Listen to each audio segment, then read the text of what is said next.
യാഥാർത്ഥ്യമുള്ളവരാക്കി, അങ്ങേ അനുസരിക്കുന്ന അങ്ങയുടെ മക്കളാക്കി ഞങ്ങളെ മാറ്റണമേ.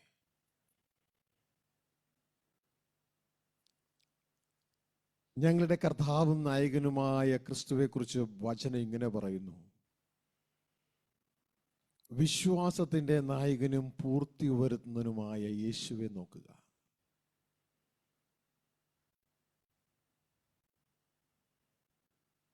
ഇനി മുതൽ ഞങ്ങൾ യേശുവെ നോക്കി ജീവിപ്പാൻ ഞങ്ങളെ പഠിപ്പിക്കണമേ.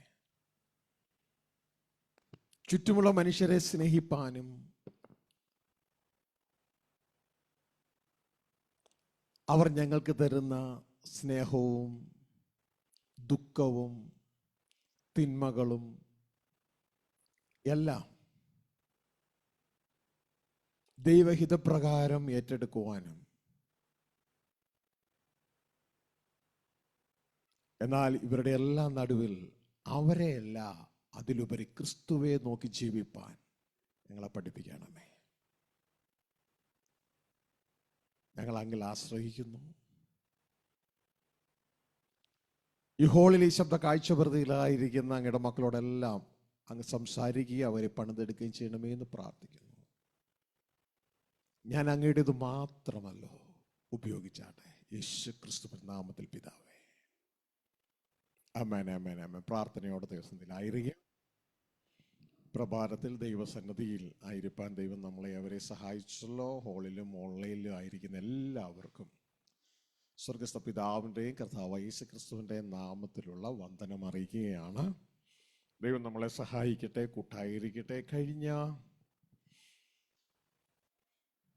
5 ദിവസങ്ങളായി ഇന്നോട് ചേർന്ന് ഇതാ സ്വർഗത്തിലെ ദൈവം തൻ്റെ വചനചിന്തകളാൽ നമ്മൾ ഒരുക്കിയെടുക്കുകയാണ്. അപ്പോൾ നിങ്ങൾ ഓരോരുത്തരും ഇവിടെ ദൈവത്തിൻ്റെ ആത്മാവ് നിങ്ങൾ ഒരുക്കുന്നതോടൊപ്പം യാത്ര ചെയ്യണം.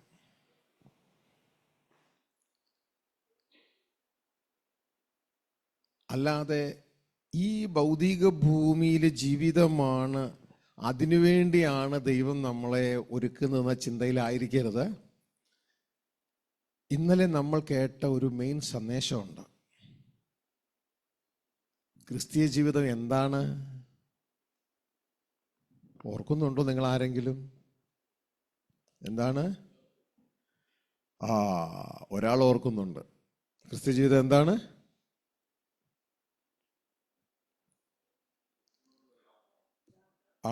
കയ്യടിയും പാട്ടുമാണല്ലേ.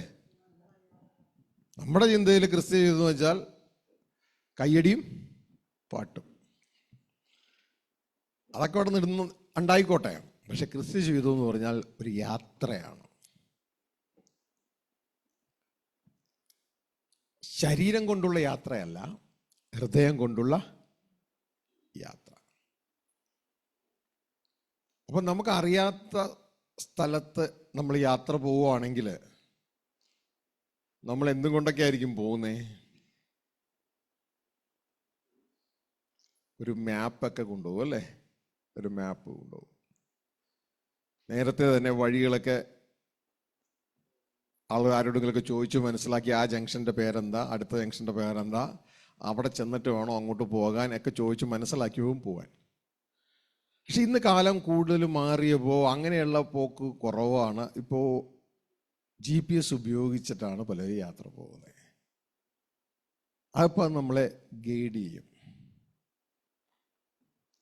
ഇതേപോലെ തന്നെ ഈ ക്രിസ്തീയ ജീവിതം ഒരു യാത്രയായതുകൊണ്ട് നമ്മൾ യാത്ര ചെയ്യുമ്പോൾ ഈ യാത്ര വിശ്വാസത്താലാണ്. ഭൂമിയിൽ നമ്മൾ GPS ഉപയോഗിച്ചാണെങ്കിലും വേറൊരു സഹോദരൻ സഹോദരി പറഞ്ഞത് കേട്ടിട്ടാണെങ്കിലും വഴിയെല്ലാം നോട്ട് ചെയ്ത് നമ്മൾ പോകുന്നത്, അത് നമ്മൾ യാത്ര ചെയ്യുന്ന കാഴ്ചയാലാണ് അല്ലേ? കാഴ്ചയപ്പോൾ ഓരോ സ്ഥലം കണ്ട് കണ്ട് കണ്ട് കണ്ട് കണ്ടങ്ങ് പോവുക. എന്നാൽ ക്രിസ്ത്യ ജീവിതത്തിന്റെ യാത്ര കാഴ്ചയാലല്ല, വിശ്വാസത്താലാണ്. കാരണം നാം യാത്ര പോകുന്ന മണ്ഡലം എന്ന് പറയുന്നത് കാണാൻ പറ്റുന്ന മണ്ഡലമല്ല. ഈ കണ്ണുകൊണ്ട്. നാം യാത്ര പോകുന്ന മണ്ഡലം എന്ന് പറയുന്നത് അദൃശ്യമായ ആത്മമണ്ഡലമാണ്. ആത്മമണ്ഡലത്തിലെ ദൈവരാജ്യമാണ്.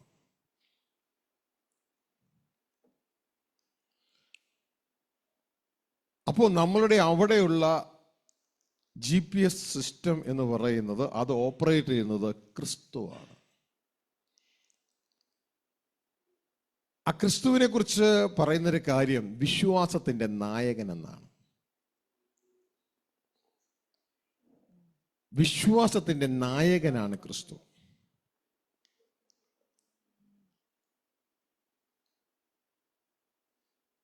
ആ ക്രിസ്തുവെ നോക്കിയാലേ നമുക്ക് ആ വിശ്വാസയാത്ര പൂർത്തീകരിക്കാൻ പറ്റത്തുള്ളൂ.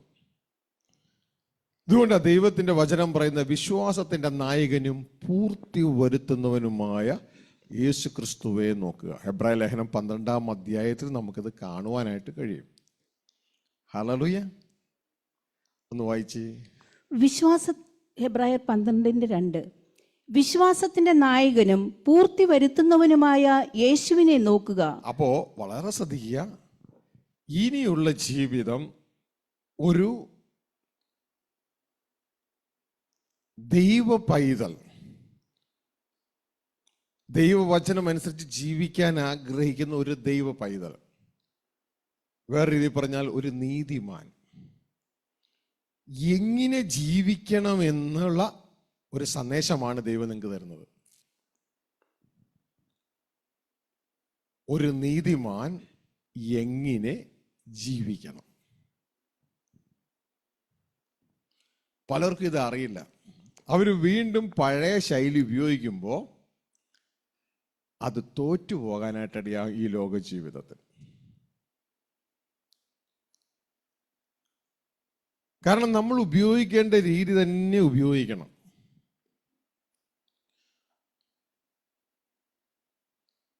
ഒരു KSRTC ബസ് ഓടിക്കുന്ന ഡ്രൈവർ, ആ ഡ്രൈവറുടെ കയ്യിൽ ഒരു എയർബസ് കൊടുത്തു. എയർബസ് എന്ന് പറഞ്ഞാൽ എന്നാന്നറിയോ? എന്താ? വിമാനം. ബസ് തന്നെയാണ്. KSRTCയിൽ ഇരിക്കുന്നത് പോലെ തന്നെ കസേരകളൊക്കെ ഉണ്ട്, കുറച്ച് ഭംഗിയുള്ളതൊക്കെ ആയിരിക്കും. ഇതുവരെയും KSRTC ബസ് മാത്രമേ ഓടിച്ചിട്ടുള്ളൂ. അദ്ദേഹത്തിന്റെ കയ്യിലാണ് എന്ത് കൊടുത്തത്? എയർബസ് വിമാനം കൊടുത്തത് ഓടിക്കാൻ. ആ പുള്ളിക്കാരൻ എങ്ങനെയായിരിക്കും ഓടിക്കുക? ഒരു നിലത്തോട് ഓടിച്ചു നടക്കും. മനസ്സിലായോ? ഇതേപോലെയാണ് ഇന്ന് വിശ്വാസികൾ. പഴയ സൃഷ്ടിയിലാണ് നിങ്ങളകത്ത് വന്നേ. പക്ഷെ നിങ്ങൾ ഇന്ന് എറണാകുളം പ്രാർത്ഥനാത്തിൽ റിട്രീറ്റ് കഴിഞ്ഞ് പോയപ്പോൾ പുതിയ സൃഷ്ടിയിലാ തിരിച്ചു പോണേ. ബസ്സും കൊണ്ട് വന്നവരുടെ കയ്യിൽ എയർബസ് വിമാനം കൊടുത്തതുപോലെയാ. നിങ്ങൾ പഴയതുപോലെ തന്നെ ഓടിച്ചു നടക്കും, റിസൾട്ട് ഉണ്ടാവില്ല, ക്രിസ്തുവിന്റെ നാമം അവഹേളിക്കപ്പെടും.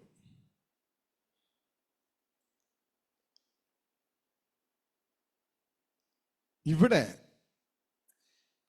ഇനി നമ്മുടെ ജീവിത ശൈലി എന്ന് പറയുന്നത്, ദൈവത്തിൻ്റെ വചനം പറയുന്നു, ഈ ലോകത്തിലെ മനുഷ്യർ മൃഗങ്ങളുടെ ജീവിതശൈലി കടമെടുത്ത് ജീവിക്കുന്നവരാണ്. മൃഗങ്ങൾ ജീവിക്കുന്നത് കാഴ്ചയാലാണ്.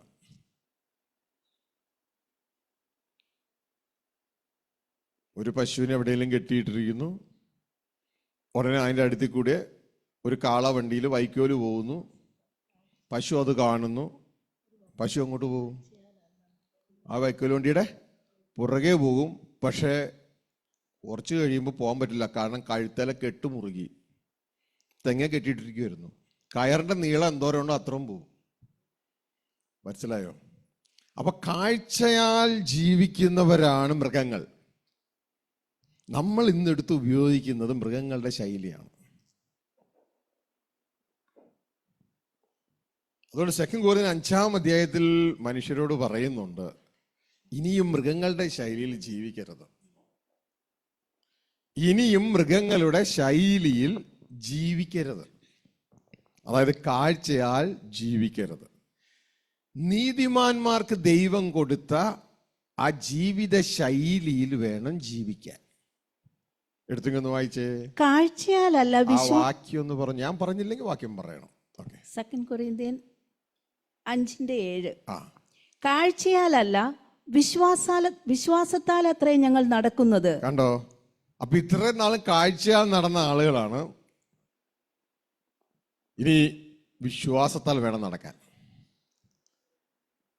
കാഴ്ചയാലല്ല. ഇത്രയും നാളും മൃഗത്തിന്റെ ജീവിത ശൈലി ഏറ്റെടുത്തു. കാരണം ദൈവത്തെ അനുസരിക്കാൻ മനസ്സില്ലാത്തത് കൊണ്ട്. സങ്കീർത്തനം 49:20 മനുഷ്യരെ കുറിച്ച് പറയുകയാണ്, മാനത്തോടെ സൃഷ്ടിച്ച മനുഷ്യൻ വിവേകശൂന്യനായി നശിച്ചു പോകുന്ന മൃഗത്തെ പോലെയായി. വായിച്ചേ. മാനത്തോടെ ഇരിക്കുന്ന മനുഷ്യൻ വിവേകഹീനനായാൽ നശിച്ചു പോകുന്ന മൃഗങ്ങൾക്ക് തുല്യനത്രേ.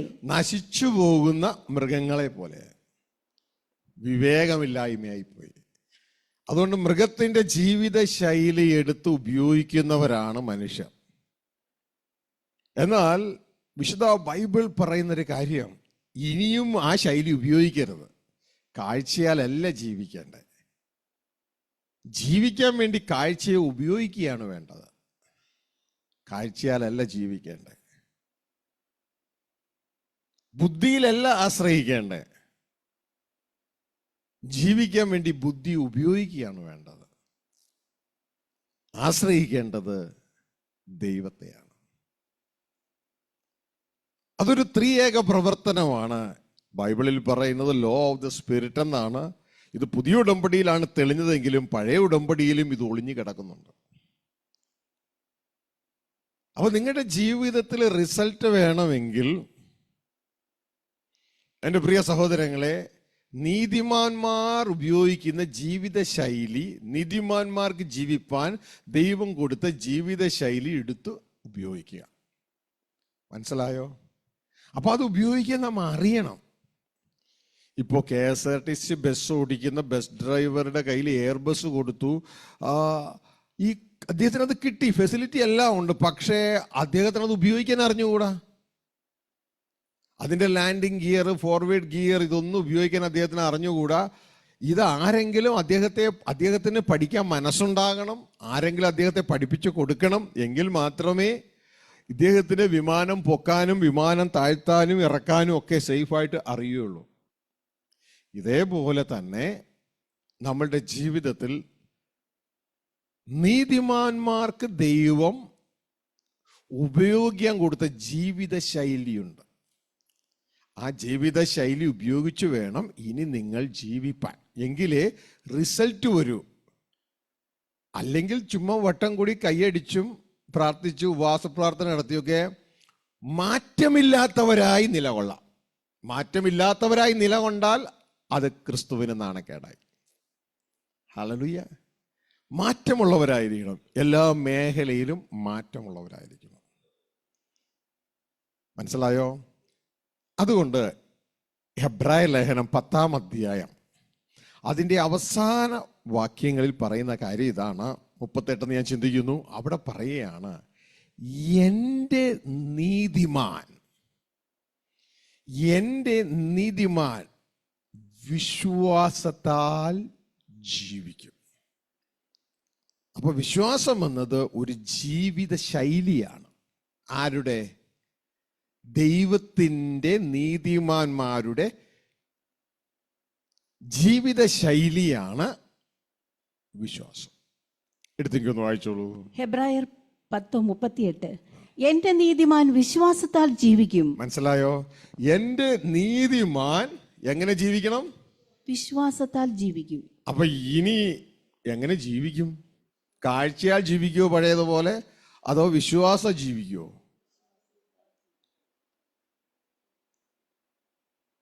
KSRTC ബസ് ഓടിക്കുന്ന ആളോട് പറഞ്ഞു, ഇനി ഭൂമി കൂടി റോട്ടിൽ കൂടി പോവോ മോളിൽ കൂടി പോവോ എന്ന് ചോദിച്ചപ്പോൾ പുള്ളി പറഞ്ഞു മോളിൽ കൂടി പോകുന്നു. അന്നന്ന് പോയേന്ന് ചോദിച്ചാൽ എനിക്കറിയത്തില്ല.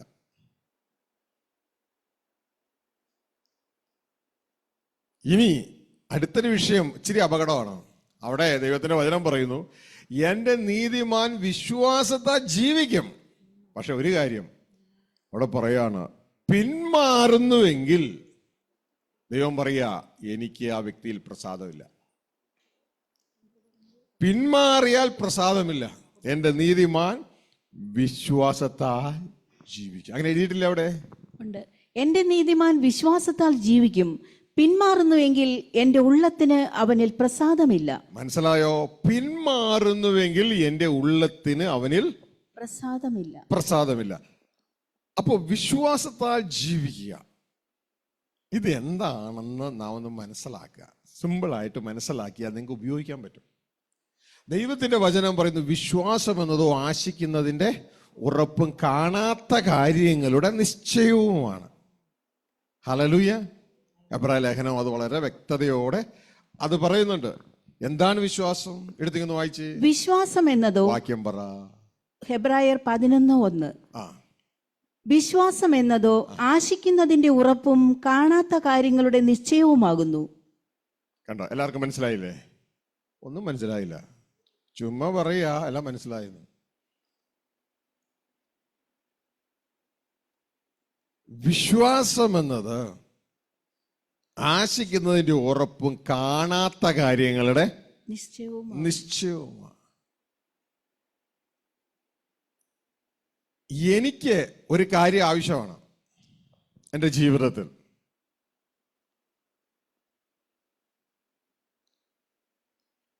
അത് എനിക്ക് ഉണ്ടെന്ന് ഉറപ്പായി. പക്ഷെ എവിടെയോ ഇരിക്കുന്നുണ്ട്, കാണാത്ത ഒരു സ്ഥലത്താണ് ഇരിക്കണേ. ആ ഒരു ഉറപ്പ് നമുക്കുണ്ടാകും. തുടർന്ന് ആ കാണാത്ത സ്ഥലത്ത് നിന്ന് കാണുന്ന സ്ഥലത്തിലേക്ക് ഈ സംഭവത്തെ കൊണ്ടുവരണം. ഹല്ലേലൂയ. അതൊരു പ്രോസസ്സാണ്. അത് കാണാത്ത സ്ഥലത്ത് എൻ്റെ ആവശ്യമായ കാര്യങ്ങൾ കാണാത്ത സ്ഥലത്ത് ഉണ്ടെന്നുള്ളൊരു ഉറപ്പുണ്ടെങ്കിൽ മാത്രമേ, അത് വിശ്വാസം. ആ ഉറപ്പുണ്ടെങ്കിൽ മാത്രമേ വിശ്വാസത്തിന്റെ പ്രവൃത്തി നമ്മളുടെ ജീവിതത്തിൽ നമ്മൾ ചെയ്യുള്ളൂ. അല്ലെങ്കിൽ ആ വിശ്വാസം ചത്തതാ.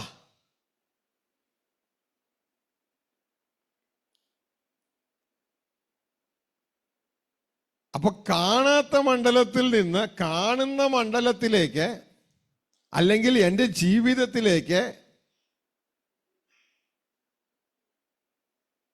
എനിക്ക് വേണ്ടി ഒരുക്കപ്പെട്ടിരിക്കുന്ന ഈ സംഭവങ്ങൾ കൊണ്ടുവന്ന് ജീവിക്കുന്ന ജീവിത രീതിയാണ് വിശ്വാസം. ഇനി നിങ്ങൾ നേരത്തെ കണ്ട ചിത്രമൊക്കെ ഒന്ന് നോക്കുക. ചിത്രങ്ങളൊക്കെ ഒന്ന് നോക്കിക്കഴിഞ്ഞാൽ നിങ്ങൾക്ക് കാര്യം കുറേ പിടുത്തം കിട്ടും.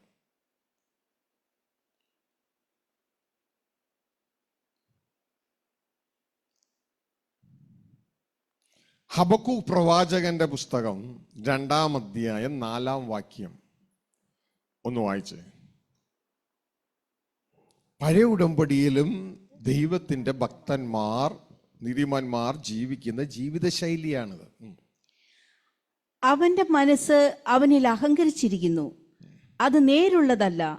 നീതിമാനോ വിശ്വാസത്താൽ ജീവിച്ചിരിക്കും. ശ്രദ്ധിച്ചേ, നീതിമാൻ വിശ്വാസത്താൽ ജീവിച്ചിരിക്കും. അപ്പൊ നീതിമാൻ ജീവിക്കുന്നത് വിശ്വാസത്താല. അത് പഴയ ഉടമ്പടിയിലും അങ്ങനെയുണ്ട്. എന്നാൽ പുതിയ ഉടമ്പടിയിലേക്ക് വന്നപ്പോൾ ഇത് കൂടുതൽ ഫിക്സ്ഡ് ആയി.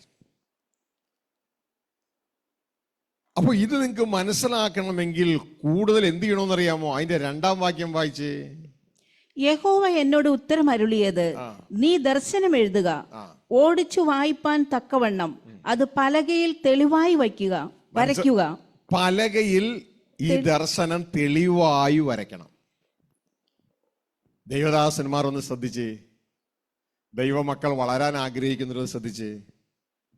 പലകയിൽ തെളിവായി എഴുതണം. ഇവിടെ നിങ്ങൾക്ക് പലകയിൽ തെളിവായിട്ട് സ്ക്രീനിൽ എഴുതി കാണിക്കുകയല്ലേ ചെയ്യണേ, വരച്ച് കാണിക്കുകയല്ലേ ചെയ്യണേ. എന്തിനാ? ഈ പറയണതൊക്കെ പെട്ടെന്ന് നിങ്ങൾ മറന്നു പോകും. ഇത് കണ്ട, പലകയിൽ വരച്ചു വെച്ചേക്കണ കണ്ട. ഇതൊരു ശുശ്രൂഷയാണ്, ഗോസ്പൽ ത്രൂ പിക്ചേഴ്സ്. ഹല്ലേലൂയ. പലകയിൽ തെളിവായി എഴുതുകയാണ്. അപ്പോൾ ഇതിലൂടെ പെട്ടെന്ന് കാര്യങ്ങൾ മനസ്സിലാവും, ചിത്രങ്ങളിലൂടെ പെട്ടെന്ന് കാര്യങ്ങൾ മനസ്സിലാവും. ഇത് ദൈവം എന്നെ പഠിപ്പിച്ചു തന്നപ്പോൾ അന്ന് മുതലേ ഞാനിത് ഉപയോഗിക്കുന്ന ഒരു സിസ്റ്റമാണ്. കാരണം 10,000 വാക്കുകളേക്കാൾ നല്ലതാണ് ഒരു ചിത്രം. എൻ്റെ ആത്മീയ ജീവിതത്തിൻ്റെ വളർച്ചയിൽ ദൈവം ആദ്യ സ്റ്റെപ്പിനെ കാണിച്ചു തന്നത്, ഞാൻ ഈ കേൾക്കുന്ന വചനങ്ങളെല്ലാം പഠിക്കുന്നത് മറന്നുപോകും. അപ്പം മറന്നു പോകാതിരിക്കാൻ ദൈവം കാണിച്ചു തന്നത്, നീ ഒരു ബലാത്കാരിയാകണം. അപ്പോൾ ഞാൻ എന്താ ചെയ്തതെന്ന് പറഞ്ഞാൽ, ഇന്ന് പലരും ഒരു പൈസയും മുടക്കാതെ ആരെങ്കിലും വചനം ഓതി തന്നാൽ അതിങ്ങോട്ട് പോരട്ടെ എന്ന് ചിന്തിക്കുന്നവരാ. അങ്ങനെയല്ല. ദൈവത്തിൻ്റെ വചനം പറയുന്നു, ജ്ഞാനം തന്നെ പ്രധാനം. അതുകൊണ്ട് ചക്കാത്ത് കിട്ടിയാൽ നീ അത് വാങ്ങണമെന്നല്ല, നിന്റെ സകല സമ്പാദ്യത്താലും വിവേകം നേടണം. ഹല്ലേലൂയ. അതിനൊരു പേയ്മെന്റ് നമ്മൾ കൊടുക്കാൻ ദൈവം ആഗ്രഹിക്കും. കാരണം നമ്മൾ എത്ര വാല്യൂ കൊടുക്കുന്നുവോ അതാണ് നമ്മൾ അതിന് കൊടുക്കുന്ന വില. അല്ലെങ്കിൽ വിലയില്ലാത്ത സാധനമാണ്. ഇത് മനസ്സിലാക്കിയപ്പോൾ ഇതാ ദൈവം എനിക്ക് തന്ന ചിന്ത പ്രകാരം, പ്രിയ സഹോദരങ്ങളെ, ദൈവം തന്ന ചിന്ത പ്രകാരം ഞാൻ ഈ കാണുന്ന നമ്മുടെ വൈറ്റ് ബോർഡ് പോലത്തെ ബോർഡുകൾ വാങ്ങിച്ചു. വീട്ടിൽ എത്ര മുറിയുണ്ടോ അത്രയും ബോർഡുകൾ വാങ്ങിച്ചു. ഓരോ മുറിയിലും ഓരോ ബോർഡ്. ആ ഓരോ ബോർഡിലും ഓരോ വചനവാക്യം എഴുതിയിടും, അല്ലെങ്കിൽ ഇതുമായിട്ട് ബന്ധപ്പെട്ട ചിത്രങ്ങളോ എന്താണെന്ന് വെച്ചാൽ എഴുതിയിടും. അപ്പോൾ ഓരോ മുറിയിലും ചെല്ലുമ്പോൾ ഞാനത് വായിക്കും. അപ്പോൾ എൻ്റെ മെമ്മറിയിലേക്ക് അത് വരും. അടുത്ത മുറി ചെല്ലുമ്പോൾ അടുത്ത വചനം. അങ്ങനെ ഈ വചനങ്ങൾ എൻ്റെ അകത്തേക്ക് കയറാൻ തുടങ്ങി. ഒരാഴ്ച കഴിയുമ്പോൾ ആ വചനം മാച്ചിട്ട് അടുത്തത് എഴുതിയിടും. മനസ്സിലായോ? അതൊന്നും എനിക്ക് വ്യർത്ഥമായി പോയില്ല. ദൈവവചനം അകത്തേക്ക് എടുക്കാൻ വേണ്ടി എത്ര പണം മുടക്കേണ്ടി വന്നാലും, ഞാൻ ഏത് സിറ്റിയിൽ പോയാലും ആ സിറ്റിയിൽ ഏറ്റവും നല്ല ബുക്ക് ഷോപ്പുകൾ എവിടെയാണെന്ന് അന്വേഷിക്കും. ഞാൻ ബാംഗ്ലൂർ പോയാൽ ബുക്ക് ഷോപ്പ് തപ്പിപ്പോവും. ബ്രദറെ, അതിനൊക്കെ ടാക്സിക്കൊക്കെ പൈസ വേണ്ടേ? കളയണം. ഞാൻ സിംഗപ്പൂരിൽ പോയി കഴിയുമ്പോൾ അവിടെ ബുക്ക് ഷോപ്പ് തപ്പിപ്പോവും. അതുകൊണ്ട് എൻ്റെ റാക്കിൽ, ഗൾഫിലെ എൻ്റെ റാക്ക് മുഴുവൻ നിങ്ങൾ പലപ്പോഴും കണ്ടിട്ടുണ്ടാകും, ബാക്ക് സൈഡിൽ മുഴുവൻ ലോകത്തിലെ നല്ല ദൈവദാസന്മാരുടെ പുസ്തകങ്ങൾ നിറഞ്ഞിരിക്കുകയാണ്. ആദ്യകാലങ്ങളിലൊക്കെ ഞാനത് തുറന്നു നോക്കായിരുന്നു. പക്ഷെ ഇപ്പം എനിക്കത് തുറക്കേണ്ട ആവശ്യമില്ല. കാരണം അക്ഷരത്തിൽ നിന്ന് ദൈവം എന്നെ ആത്മലോകത്തിലേക്ക് മാറ്റി. ഇന്ന് ആത്മാവിൽ എൻ്റെ അകത്തിങ്ങനെ പെയ്തുകൊണ്ടേയിരിക്കുകയാണ്. ദൈവവചനം ഇങ്ങനെ പെയ്തുകൊണ്ടേയിരിക്കുകയാണ്. അതുകൊണ്ട് എനിക്ക് പുസ്തകങ്ങൾ തുറക്കേണ്ട ആവശ്യമേ ഇല്ല. പിന്നെ അകത്തുനിന്ന് ദൈവത്തിൻ്റെ ആത്മാവ് തന്നുകൊണ്ടിരിക്കുന്നത് ഉറപ്പിക്കാൻ വേണ്ടി വിശുദ്ധ ബൈബിൾ തുറക്കും. ഹല്ലേലൂയ. ആ കാര്യം അങ്ങനെ തന്നെയോ എന്ന് അറിയാനായിട്ട്. കാരണം നമ്മളുടെ യാത്ര മാറിപ്പോയി. ദൃശ്യലോകത്ത് നിന്ന് അദൃശ്യ ലോകത്തിലേക്ക് നമ്മൾ മാറുകയാണ്. ദൈവം നമ്മളെ മാറ്റുകയാണ്. ക്രിസ്തീയ ജീവിതം ഒരു യാത്രയാണ്. ദൃശ്യത്തിൽ നിന്ന് അദൃശ്യത്തിലേക്കുള്ള യാത്രയാണ്. ജഡത്തിൽ നിന്ന് ആത്മാവിലേക്കുള്ള യാത്രയാണ്. ഇതുകൊണ്ടാണ് വിശ്വാസികളെ ദൈവത്തിന്റെ വചനം ഇരട്ടപ്പേരിട്ട് ഫൂളിഷ്, ഭോഷന്മാരെന്ന് വിളിക്കുന്നത്. നിങ്ങൾ എത്ര ബുദ്ധി കെട്ടവർ. ആത്മാവ് കൊണ്ട് ആരംഭിച്ചിട്ട്, ആത്മലോകത്ത് ആരംഭിച്ചിട്ട് ജഡലോകത്ത് വന്ന് നീ അവസാനിക്കുന്നു എന്ന് ചോദിക്കുന്നത്. ഹല്ലേലൂയ. അപ്പോൾ ഈ നാളുകളിൽ പ്രിയ സഹോദരങ്ങളെ, ഇതൊരു യാത്രയാണ്. ഈ യാത്രയിൽ നമ്മളുടെ നായകൻ ക്രിസ്തുവാണ്. ക്രിസ്തു നായകന്റെ പേരാണ് വിശ്വാസത്തിന്റെ നായകൻ, അത് പൂർത്തി വരുത്തുന്നവൻ. അതുകൊണ്ട് നമ്മളുടെ യാത്രയിൽ ഈ മൃഗങ്ങളുടെ ജീവിതശൈലി എടുത്ത് ഉപയോഗിക്കുന്ന മനുഷ്യരെ നോക്കാതെ വിശ്വാസത്തിന്റെ നായകനും പൂർത്തി വരുന്ന യേശുവെ നോക്കുക എന്നുള്ളതാണ് ആദ്യ പാഠം. പിടുത്തം കിട്ടിയ? ഹല്ലേലൂയ. മനുഷ്യർ പലതും പറഞ്ഞുകൊണ്ടിരിക്കും.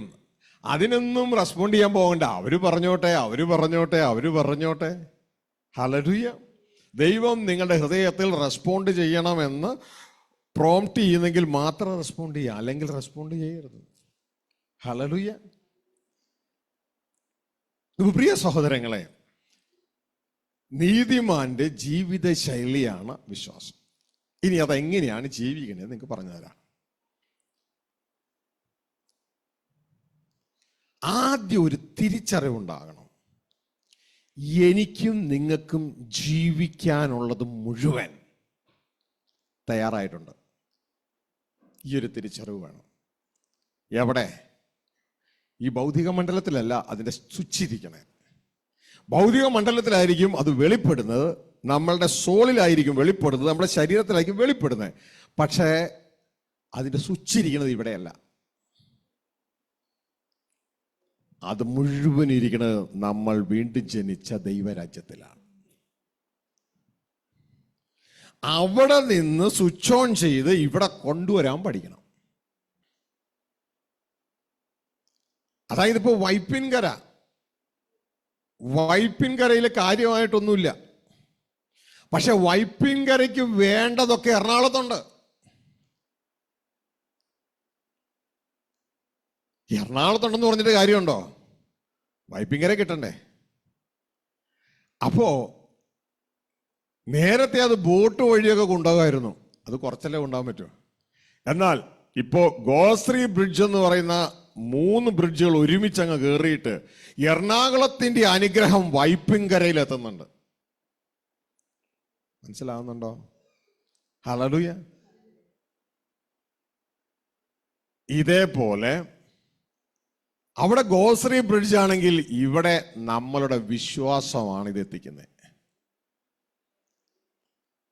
നമുക്ക് ജീവനും ഭക്തിക്കും വേണ്ടതെല്ലാം, അതിൻ്റെ അർത്ഥം ജീവിക്കാനും ദൈവഭക്തിക്കും വേണ്ടതെല്ലാം ഓൾറെഡി ദൈവരാജ്യത്തിലുണ്ട്, നമുക്ക് തന്നു കഴിഞ്ഞു. ഈ ഒരു തിരിച്ചറിവ് ആദ്യം വേണം. നമുക്ക് ജീവിക്കാനുള്ളതും നമ്മളുടെ ദൈവഭക്തിക്കുള്ളതും, അതായത് നമുക്ക് ഈ ആയുസ്സിലും നിത്യായുസ്സിലും എന്തൊക്കെ വേണോ അതെല്ലാം നമ്മുടെ അപ്പൻ്റെ വീട്ടിലുണ്ട്. ആ അപ്പൻ്റെ വീട്ടിലുള്ളത് ഈ ഭൗതിക മണ്ഡലത്തിലേക്ക് കൊണ്ടുവരുവാൻ കാഴ്ചയെ പറ്റത്തില്ല, വിശ്വാസത്തലയെ പറ്റും. നീതിമാന്റെ ജീവിത ശൈലി ഉപയോഗിക്കണം. നീതിമാന്റെ ജീവിത ശൈലി ഉപയോഗിക്കുക, അതിലേ പറ്റും. അപ്പൊ ആദ്യം വേണ്ട തിരിച്ചറിവ്, എനിക്ക് ജീവിക്കാനുള്ളത്, ഇപ്പോൾ ജീവിക്കാനുള്ളതും നിത്യം ജീവിക്കാനുള്ളതും എല്ലാം എൻ്റെ ഡാഡി, എൻ്റെ പപ്പ, എൻ്റെ സ്വർഗസ്ഥ പിതാവ് എനിക്ക് ഒരുക്കി കഴിഞ്ഞു. കാരണം ഞാൻ ആ വീട്ടിലെ മകനാണ്. പിടുത്തം കിട്ടിയ? ഹല്ലേലൂയ. നിങ്ങൾ നോക്കിയേ, നിങ്ങളുടെ ഭൗതിക ജീവിതം ഒന്ന് നോക്കിയേ. നിങ്ങൾ ഈ ഭൂമിയിൽ ജനിച്ചപ്പോ നിങ്ങൾക്ക് വേണ്ടി കരുതിയതൊക്കെ ആരാ? നിങ്ങളുടെ അപ്പനല്ലേ ഭൂമിയിലെ, ഇല്ലേ? അങ്ങനെയെങ്കിൽ സ്വർഗസ്ഥനായ നമ്മളുടെ പിതാവ് നമുക്ക് വേണ്ടി കരുതിയില്ല നിങ്ങൾ ചിന്തിക്കുന്നുവോ? യേശുക്രിസ്തു ഇവിടെ വന്നപ്പോ എന്താണ് ജനത്തോട് പറഞ്ഞേ? ഈ പിതാവിനെ പരിചയപ്പെടുത്തിക്കൊണ്ട് എന്താണ് പറഞ്ഞതെന്ന് അറിയാമോ? നിങ്ങൾ എന്തിനാണ് ജാതികളെ പോലെ ഇങ്ങനെ ചെയ്തുകൊണ്ടിരിക്കണേ? എന്ത് തിന്നും, എന്ത് കുടിക്കും, എന്ത് ധരിക്കും എന്ന് വിചാരപ്പെടുന്നേ? നിങ്ങളുടെ സ്വർഗസ്ഥ പിതാവിനെ അറിയാം ഇതൊക്കെ നിങ്ങൾക്ക് വേണമെന്ന് അറിയാം. മനസ്സിലായോ? ആ വേടിന്റെ ആ ഉറപ്പ് കണ്ടോ? അതായത് യേശുക്രിസ്തു എവിടെന്നാ വന്നേ? യേശുക്രിസ്തു പറയുന്ന ഒരു കാര്യം എന്ന് പറയുന്നത്, നിങ്ങളെല്ലാം ഭൂമിയിൽ നിന്നുള്ളവൻ, ഞാനോ സ്വർഗത്തിൽ നിന്നുള്ളവൻ. അപ്പന്റെ അടുക്കൽ നിന്ന് ഇറങ്ങി വന്നേക്കുവാ. എന്നിട്ട് പറയാണ്, ഇതൊക്കെ നിങ്ങൾക്ക് വേണോ നിങ്ങളുടെ അപ്പനെ അറിയാം. അതായത് നിങ്ങൾക്ക് വേണ്ടതല്ല ഓൾറെഡി അപ്പന്റെ അടുക്കൽ റെഡിയാണ്. ഈ ഒരു തിരിച്ചറിവ് നമുക്ക് ആദ്യം വേണം. എനിക്ക് ജീവിതാവസാനം വരെ എന്തൊക്കെ വേണമോ അതെല്ലാം എൻ്റെ അപ്പന്റെ അടുക്കൽ റെഡിയാ. ഞാൻ ഇവിടെ എന്തൊക്കെ കുഴിയിൽ വീഴാൻ പിശാച് കുഴിച്ചിരിക്കുന്നുവോ അതിൻ്റെ എല്ലാം പരിഹാരം അവിടെ റെഡിയാ. സകലത്തിന് പരിഹാരം അത് റെഡിയാ. പക്ഷെ എനിക്കത് ലഭിക്കാത്തതിന്റെ കാരണം, ഒരു നീതിമാൻ എങ്ങനെ ജീവിക്കണമെന്ന് ദൈവം നിയമിച്ചാക്കിയിരിക്കുന്ന ആ ജീവിത രീതി എനിക്കറിയില്ല. ഞാൻ ഇപ്പോഴും മൃഗത്തിന്റെ ജീവിത രീതി എടുത്ത് ഞാനങ്ങ് ജീവിക്കുക. അപ്പൊ ആദ്യം വേണ്ടത് ഒരു തിരിച്ചറിവാണ്. എനിക്കും നിങ്ങൾക്കും വേണ്ടിയതെല്ലാം നമ്മളുടെ അപ്പൻ ഓൾറെഡി ഒരുക്കി കഴിഞ്ഞു. ഇത് നമ്മുടെ അപ്പൻ്റെ ഒരു സ്വഭാവമാണ്. നിങ്ങൾ ചിന്തിച്ചേ, ഉൽപ്പത്തി പുസ്തകം 1-ാം അധ്യായം 2-ാം അധ്യായം നിങ്ങൾ വായിക്കുമ്പോൾ അത് എക്സ്പ്ലെയിൻ ചെയ്തിട്ടുണ്ട്. മനുഷ്യനെ സൃഷ്ടിച്ചത് എത്രാമത്തെ ദിവസമാണ് നിങ്ങൾക്കറിയാമോ? 6-ാം ദിവസം അല്ലേ? ഈ 6-ാം ദിവസം മനുഷ്യനെ സൃഷ്ടിച്ചെങ്കിൽ അതിനു മുമ്പ് ദൈവം എന്തു ചെയ്യുകയായിരുന്നു ഈ ആദ്യത്തെ ഈ 5 ദിവസങ്ങൾ? എന്താ? മനുഷ്യന് വേണ്ടതൊക്കെ ദൈവം ഒരുക്കുകയായിരുന്നു. മനസ്സിലായോ? അല്ലാണ്ട് 1-ാം ദിവസം മനുഷ്യൻ സൃഷ്ടിച്ചെങ്കിൽ എന്തായിരുന്നു സംഭവിച്ചേനെ?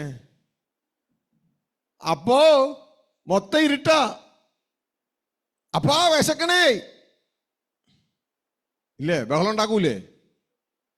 അപ്പൊ അപ്പൻ എന്താ ചെയ്തത്? ആദ്യം തന്നെ ഈ മനുഷ്യർക്ക് ജീവിക്കാനുള്ള ഒരു സാഹചര്യം ഉണ്ടാക്കി. പിടുത്തം കിട്ടിയ സാഹചര്യം ഉണ്ടാക്കി. മൊത്തം ഇരുട്ടാണ്, പാഴാണ്, ശൂന്യമാണ്. അവിടെ ദൈവം മനുഷ്യൻ സൃഷ്ടിക്കാൻ പോയില്ല. ആ ഇരുട്ടായ അവസ്ഥയെയും പാഴായതും ശൂന്യമായ അവസ്ഥയും മാറ്റിയിട്ട് എല്ലാം മനോഹര രൂപമാക്കിയിട്ടാണ് ദൈവം മനുഷ്യൻ സൃഷ്ടിക്കുന്നത്. മനസ്സിലായോ? ഹല്ലേലൂയ. വെളിച്ചം ഉണ്ടാകട്ടെ, വെള്ളം മാറി കര ഉണ്ടാകട്ടെ, അല്ലേ? ഇനി ഇവന് ലൈറ്റ് കൊടുക്കാൻ തക്കവണ്ണം ആകാശവിധാനത്തിൽ വെളിച്ചം കൂടിയതും രാത്രിയിൽ കൺട്രോൾ ചെയ്യാൻ വെളിച്ചം കുറഞ്ഞതുമായ പ്രകാശങ്ങൾ ഉണ്ടാക്കി. ഹല്ലേലൂയ. നക്ഷത്രങ്ങളെ ഉണ്ടാക്കി. ഇവന് കഴിക്കുവാനുള്ള ഭക്ഷണം ഭൂമിയിൽ നിന്ന് ഇതാ പഴവർഗ്ഗങ്ങളെ ജനിപ്പിച്ച് വളർത്തി, വൃക്ഷങ്ങളെ വളർത്തി അതിലുണ്ടാക്കി. എല്ലാ കാര്യങ്ങളും റെഡിയാക്കിയിട്ടാണ് മനുഷ്യനെ ഉണ്ടാക്കിയത്. ഇനി മനുഷ്യൻ വന്ന് കരഞ്ഞ് ഉപവാസ പ്രാർത്ഥന നടത്തി ദൈവത്തിന് പിടിച്ചു വാങ്ങിക്കാനൊന്നും വേണ്ട. ഹല്ലേലൂയ. നിനക്ക് എല്ലാം സൗജന്യമായി ഭക്ഷിക്കാം. ഇനി തൻ്റെ മോനെ വിവാഹം കഴിപ്പിച്ചത് എങ്ങനെയാ? എല്ലാം ദൈവം പ്ലാൻഡാണ്. ആദത്തെ വിവാഹം കഴിപ്പിക്കുന്നതിന് മുമ്പ് ആദത്തിന് ദൈവം അക്കോമഡേഷൻ കൊടുത്തു. ഏദൻ തോട്ടത്തിൽ അക്കോമഡേഷൻ. ആദത്തിന് ദൈവം ഫുഡ് കൊടുത്തു. എനിക്ക് ഇഷ്ടം പോലെ കഴിക്കാം. ആദത്തിന് ദൈവം ജോലി കൊടുത്തു. തോട്ടം കാക്കണം, തോട്ടത്തിൽ വേല ചെയ്യണം. മനസ്സിലായോ? ഇതെല്ലാം കഴിഞ്ഞിട്ടാണ് വിവാഹത്തെക്കുറിച്ച് ചിന്തിക്കണേ. അപ്പൊ ദൈവം നന്നായി ചിന്തിക്കുന്ന ഒരാളാ. ഇതൊന്നുമില്ലാത്ത ഒരുത്തൻ കയറി വിവാഹം കഴിച്ചു, അയ്യോ പത്തോ, അവളും വിശന്നു, ഇയാൾ ഇവനും വിശന്നു, പിന്നെ പല പണിക്കും പോയി. ഇല്ലില്ല, എല്ലാം പ്രോപ്പറായിട്ട് കൺട്രോൾ ചെയ്യുന്ന ഒരു അപ്പനാ. കുടുംബത്തിന് വേണ്ടത് കരുതുന്നതാ. ഹല്ലേലൂയ. എല്ലാം കരുതിയിരിക്കും. ആ ദൈവിക മെത്തേഡ് വേണം നമ്മുടെ ജീവിതത്തിലും. ഹല്ലേലൂയ. ഇപ്പൊ നിങ്ങളുടെ വീട്ടിൽ നോർമൽ കാര്യങ്ങൾ ആ ദൈവിക മെത്തേഡ് നമ്മൾ ചെയ്യണം. പെട്ടെന്നൊരു ലൈറ്റ് പോയി, ബൾബ് പോയി. ഇതാ, അയ്യോ കട തുറന്നിട്ടുണ്ടോ? ഇല്ലല്ലോ, ഇന്നാ ഞായറാഴ്ചയല്ലേ. അപ്പോ വീട്ടില് പിതാവ് ആ ദൈവികമായ രീതിയിലുള്ള ആളാണെങ്കിൽ ഉടനെ പറയും, കടയും തുറക്കണ്ട, എൻ്റെ സാധനം സ്റ്റോക്ക് ഉണ്ടോ, ഇതാ എടുത്ത് ഫിറ്റ് ചെയ്തോ, കരുതിയിട്ടുണ്ടാവും. ഹല്ലേലൂയ. അപ്പൊ അത്യാവശ്യപ്പെട്ട കാര്യങ്ങളെല്ലാം റൈറ്റായിട്ട് കരുതിയായിരിക്കും മുന്നോട്ടേക്ക് പോകുന്നത്. എൻ്റെ പ്രിയ കുഞ്ഞുങ്ങളെ, നമ്മൾ ഈ അപ്പനെ പോലെ ആയിരിക്കണം. എല്ലാം കരുതി റെഡിയാക്കി, അത്യാവശ്യം വേണ്ടതൊക്കെ കരുതി റെഡിയാക്കിയിരിക്കണം. ഹല്ലേലൂയ. അപ്പൊ ഈ പറഞ്ഞതിന്റെ അർത്ഥം നമ്മളുടെ അപ്പൻ്റെ ഒരു സ്വഭാവം ഇതാണ്, കരുതുന്നവനാണ്. അതുകൊണ്ടാണ് പാട്ടുകാരൻ ഇങ്ങനെ ഒരു പാട്ടുണ്ടാക്കിയത്, കരുതുന്നവൻ നീയല്ലയോ. ഇതാണ് ദൈവം പറയുന്നത്, ഞാൻ നിങ്ങൾക്കായി കരുതിയിരിക്കുന്നതാകിയാൽ. കരുതാൻ പോകുന്നതല്ല, നിങ്ങൾ പ്രാർത്ഥിക്കുമ്പോൾ കരുതുന്നതല്ല, ഓൾറെഡി ഞാൻ കരുതിയിരിക്കുകയാണ്. അപ്പൊ ആ ദൈവം കരുതിയിരിക്കുന്നത് ആത്മമണ്ഡലത്തിലാണ്, അത് സ്പിരിറ്റ് ഫോമിലാണ്. അതിൻ്റെ സ്വിച്ച് എവിടെയാണ്? അത് അവിടെ നിന്ന് ഇങ്ങോട്ടേക്ക് ട്രാൻസ്ഫർ ചെയ്യണമെങ്കിൽ വിശ്വാസത്താൽ വേണം ട്രാൻസ്ഫർ ചെയ്യാൻ. ഇത് ദൈവത്തിൻ്റെ മക്കൾ എപ്പോഴും ഇത് പഠിച്ചിരിക്കണം. കാരണം അവരുടെ ജീവിതശൈലി അവർക്കറിയാതെ അവർ മൃഗത്തിൻ്റെ ശൈലി എടുത്ത് ഉപയോഗിച്ചാൽ എങ്ങനെ ജീവിക്കാൻ കഴിയും? അവർ കിടന്ന് നരകിക്കുകയുള്ളൂ. കാരണം ജീവിതശൈലി അറിഞ്ഞുകൂടാ. KSRTC ബസ് ഡ്രൈവർക്ക് എയർ ബസ് കൊടുത്തു, പക്ഷെ പുള്ളിക്കത് പറത്താൻ അറിയത്തില്ല. പുള്ളി റോട്ടിൽ കിടന്നുകൊണ്ട് അങ്ങോട്ടും ഇങ്ങോട്ടും കറക്കും, ആ ചിറകൊടിഞ്ഞ് ഈ ചിറകൊടിഞ്ഞ് പോകുന്നല്ലാതെ അത് പറക്കത്തില്ല. അപ്പോൾ അത് മനസ്സിലാക്കണം. അപ്പോൾ 2 പത്രോസ് അതിൻ്റെ 1-ാം അധ്യായത്തിലേക്ക് അവിടെ കടന്നു വരുമ്പോൾ നമുക്ക് അവിടെ ഒരു മാഗ്നിഫിസൻ്റ് ആയിട്ടുള്ളൊരു വേർഡ് കാണാം. നമുക്ക് ജീവിക്കാൻ വേണ്ടിയതെല്ലാം, നമ്മളുടെ ഭക്തിക്ക് വേണ്ടിയതെല്ലാം സ്വർഗത്തിലെ ദൈവം ഓൾറെഡി കരുതി കഴിഞ്ഞു. O Father, we thank you. O Lord, I love you. അതിൻ്റെ 1-ാം അധ്യായം 3-ാം വാക്യം മുതൽ വായിക്കാം. തന്റെ മഹത്വത്താലും വീര്യത്താലും നമ്മെ വിളിച്ചവന്റെ പരിജ്ഞാനത്താൽ അവന്റെ ദിവ്യശക്തി ജീവനും ഭക്തിക്കും വേണ്ടിയതൊക്കെയും നമുക്ക് ദാനം ചെയ്തിരിക്കുന്നുവല്ലോ. ഹല്ലേലൂയ. സ്ക്രീനിൽ കൊണ്ടുവരാം.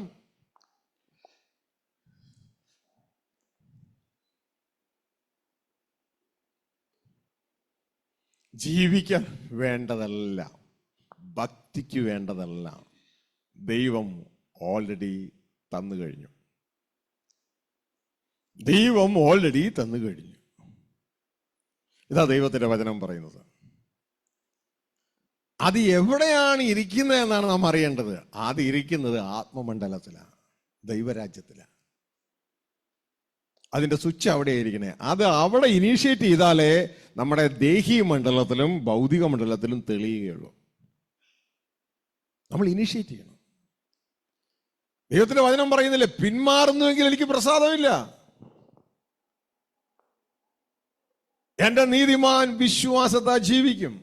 ശ്രദ്ധിക്കുക, സ്ക്രീനിൽ നിങ്ങൾക്ക് കാണാം, അവിടെ എഴുതിയിരിക്കുന്നു, തൻ്റെ മഹത്വത്താലും വീര്യത്താലും നമ്മെ വിളിച്ചവൻ. നമ്മൾ ആരാ വിളിച്ചേ?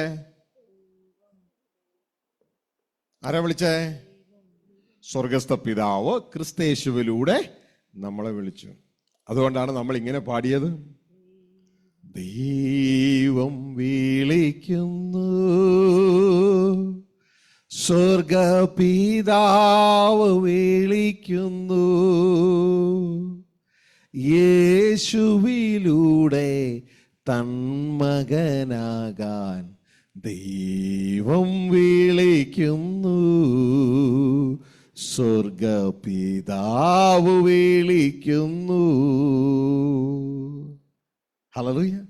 നമ്മൾ പലയിടത്തും സ്വർഗപിതാവിനെ വിട്ടിട്ട് അത് എല്ലാം യേശുവിൽ കൊണ്ട് ആക്കി നിർത്തിക്കളഞ്ഞ് ഒഴിവാക്കിയതാ. പിശാച് മനഃപൂർവ്വം നമ്മളറിയാതെ ഒഴിവാക്കിയത്. അങ്ങനെ ആകരുത്. ദൈവത്തിന്റെ വചനം പറയുന്നു, ഞങ്ങൾ പിൻപിലുള്ളതിനെ മറന്ന് മുൻപിലുള്ള ലക്ഷ്യമാക്കി ക്രിസ്തയേശുവിൽ ദൈവത്തിന്റെ പരമവിളി. ആരാ വിളിച്ചേ? ക്രിസ്തയേശുവിലൂടെ വിളിച്ചു. ആരാ വിളിച്ചേ? അത്യുന്നതനായ സ്വർഗസ്ഥ പിതാവ്. നമ്മൾ ആ പിതാവിനെ ഒഴിവാക്കി. അങ്ങനെ ആക്കരുത്. പിതാവ് തൻ്റെ പുത്രനായ ക്രിസ്തുവിലൂടെ നമ്മളെ വിളിക്കുന്നു. പിതാവ് തൻ്റെ പുത്രനായ ക്രിസ്തുവിലൂടെ നമ്മളെ രക്ഷിക്കുന്നു. എല്ലാം ക്രിസ്തുവിലൂടെയാണ്. പിതാവിനെ ഒഴിവാക്കരുത്. ഇത് ജീവിതത്തിൻ്റെ ഒരു മർമ്മമാണ്. പിതാവിനെ ഒഴിവാക്കരുത്. നമുക്ക് വേണ്ടി കരുതിയിരിക്കുന്ന മുഴുവൻ ആരാ? ഈ പിതാവാ കരുതിയിരിക്കുന്നത്. മനസ്സിലായോ? യേശുക്രിസ്തു നമ്മളോട് സ്നേഹമുണ്ട്. പക്ഷെ യേശുക്രിസ്തു എങ്ങനെയാ നമുക്ക് തരുന്നേ? പിതാവിനോട് പോയി ചോദിക്കും. മനസ്സിലായോ? ഹല്ലേലൂയ. ഞാൻ പിതാവിനോട് ചോദിച്ച് മറ്റൊരു കാര്യസ്ഥനെ നിങ്ങൾക്ക് വേണ്ടി അയച്ചു തരും. മനസ്സിലായോ? ഇവൻ യേശുവിനെ നമുക്ക് തന്നതാരാ?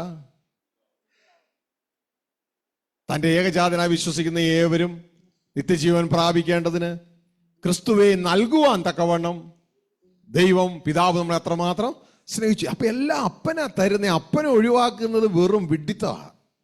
ഹല്ലേലൂയ. അപ്പനാണ് ക്രിസ്തുവെ തന്നത് അപ്പനാണ്, പരിശുദ്ധാത്മാവിനെ തന്നത് അപ്പനാണ്. ഹല്ലേലൂയ. നമ്മളെ വിളിച്ചത് അപ്പനാണ്. മനസ്സിലാവുന്നുണ്ടോ? നമ്മളെ വിളിച്ചത് അപ്പനാണ്. അപ്പൻ അയച്ചിട്ടാണ് ഈ മകൻ വന്നേക്കണേ. ഹല്ലേലൂയ. അപ്പൊ എന്നിട്ട് പറയണം അപ്പന്റെ സ്നേഹം അത്രമാത്രം നമ്മളെ സ്നേഹിച്ചു.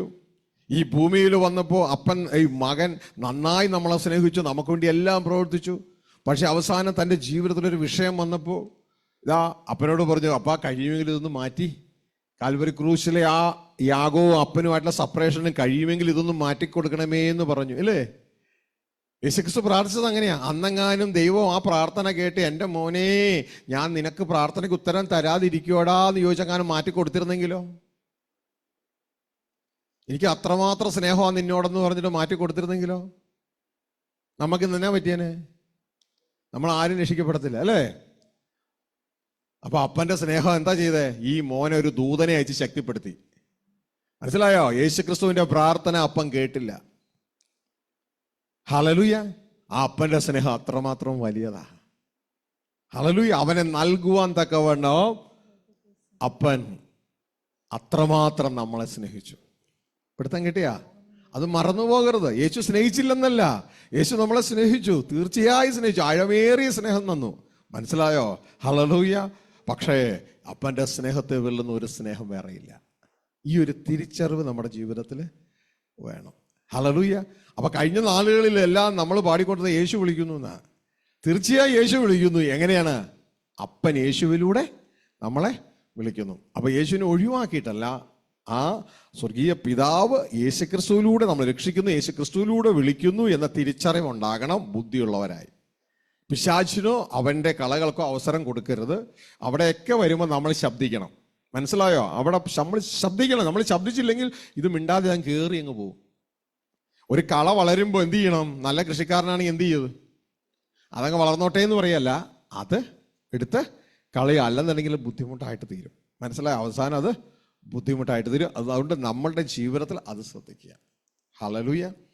അപ്പോ ഇവിടെ പറയാണ്, തൻ്റെ മഹത്വത്താലും വീര്യത്താലും നമ്മളെ വിളിച്ചവന്റെ പരിജ്ഞാനത്താൽ അവന്റെ ദിവ്യശക്തി, ദൈവത്തിന്റെ ശക്തി, ജീവനും ഭക്തിക്കും വേണ്ടിയതൊക്കെയും നമുക്ക് ദാനം ചെയ്തിരിക്കുന്നുവല്ലോ. ജീവിക്കാൻ വേണ്ടിയുള്ളതും ദൈവഭക്തിക്ക് വേണ്ടിയുള്ളതും ഒക്കെ നമുക്ക് ദാനം ചെയ്തിരിക്കുന്നു. ചെയ്യുമെന്നാണോ പറഞ്ഞേ? ചെയ്തിരിക്കുന്നു. അപ്പൊ നമ്മളിൽ നല്ലൊരു പങ്ക് ഇന്ന് ജീവിക്കുന്നത് എങ്ങനെയാണെന്നറിയാമോ? ബാങ്കിൽ ആവശ്യത്തിന് പൈസ ഉണ്ട് ജീവിക്കാൻ, പക്ഷെ നമുക്ക് ഇതിനെക്കുറിച്ച് അറിയത്തില്ല. നമ്മൾ വീട്ടില് പലപ്പോഴും പട്ടിണി കിടക്കുന്നു. ബാങ്കിൽ പൈസയുണ്ട് എന്ന് ആദ്യം അറിയണം. ഹലോ, ബാങ്കിൽ പൈസ ഉണ്ടെന്ന് ആദ്യം അറിയണം. രണ്ടാമത് ആ പൈസ എടുത്ത് ജീവിതത്തിൽ കൊണ്ടുവരാനും അറിയണം. ഹല്ലേലൂയ. അപ്പൊ ഒന്ന്, എൻ്റെ ബാങ്കിൽ സംഭവമുണ്ട്, എനിക്ക് ജീവിക്കാനും എനിക്കും ഭക്തിക്ക് വേണ്ടിയതെല്ലാം എവിടെയുണ്ട്? എൻ്റെ ബാങ്കിലുണ്ട്. ആ ബാങ്കിന്റെ പേരാണ് ദൈവരാജ്യം. ഇതാണ് കർത്താവ് പറഞ്ഞ, മുമ്പേ ദൈവരാജ്യം അന്വേഷിക്കേ, അതോടുകൂടെ ഇതെല്ലാം ചേർത്ത് നൽകപ്പെടുമല്ലോ. യേശുക്രിസ്തു പറഞ്ഞു, ഓർക്കുന്നുണ്ടോ?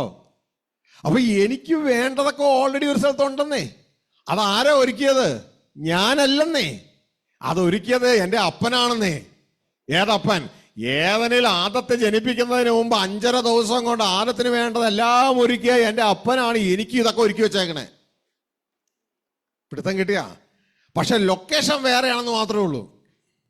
ലൊക്കേഷൻ വേറെ ആണെന്ന് മാത്രമേ ഉള്ളൂ.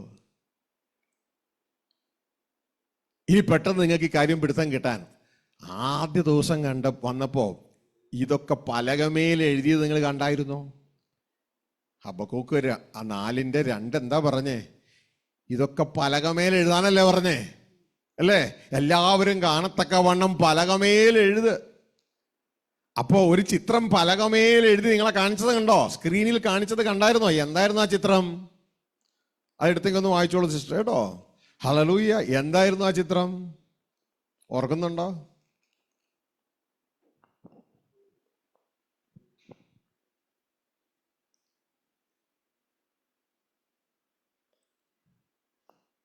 രണ്ട് കുടുംബങ്ങളെ ഓർക്കുന്നുണ്ടോ? താഴെ ഒരു കുടുംബം, മുകളിൽ ഒരു കുടുംബം.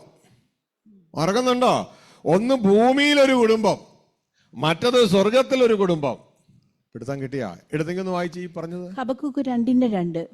യഹോവ എന്നോട് ഉത്തരം അരുളിയത്, നീ ദർശനം എഴുതുക, ഓടിച്ചു വായിപ്പാൻ തക്കവണ്ണം അത് പലകയിൽ തെളിവായി വരയ്ക്കുക.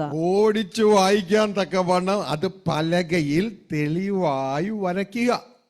ഹല്ലേലൂയ. പെട്ടെന്ന് ആളുകൾക്ക് മനസ്സിലാകണം.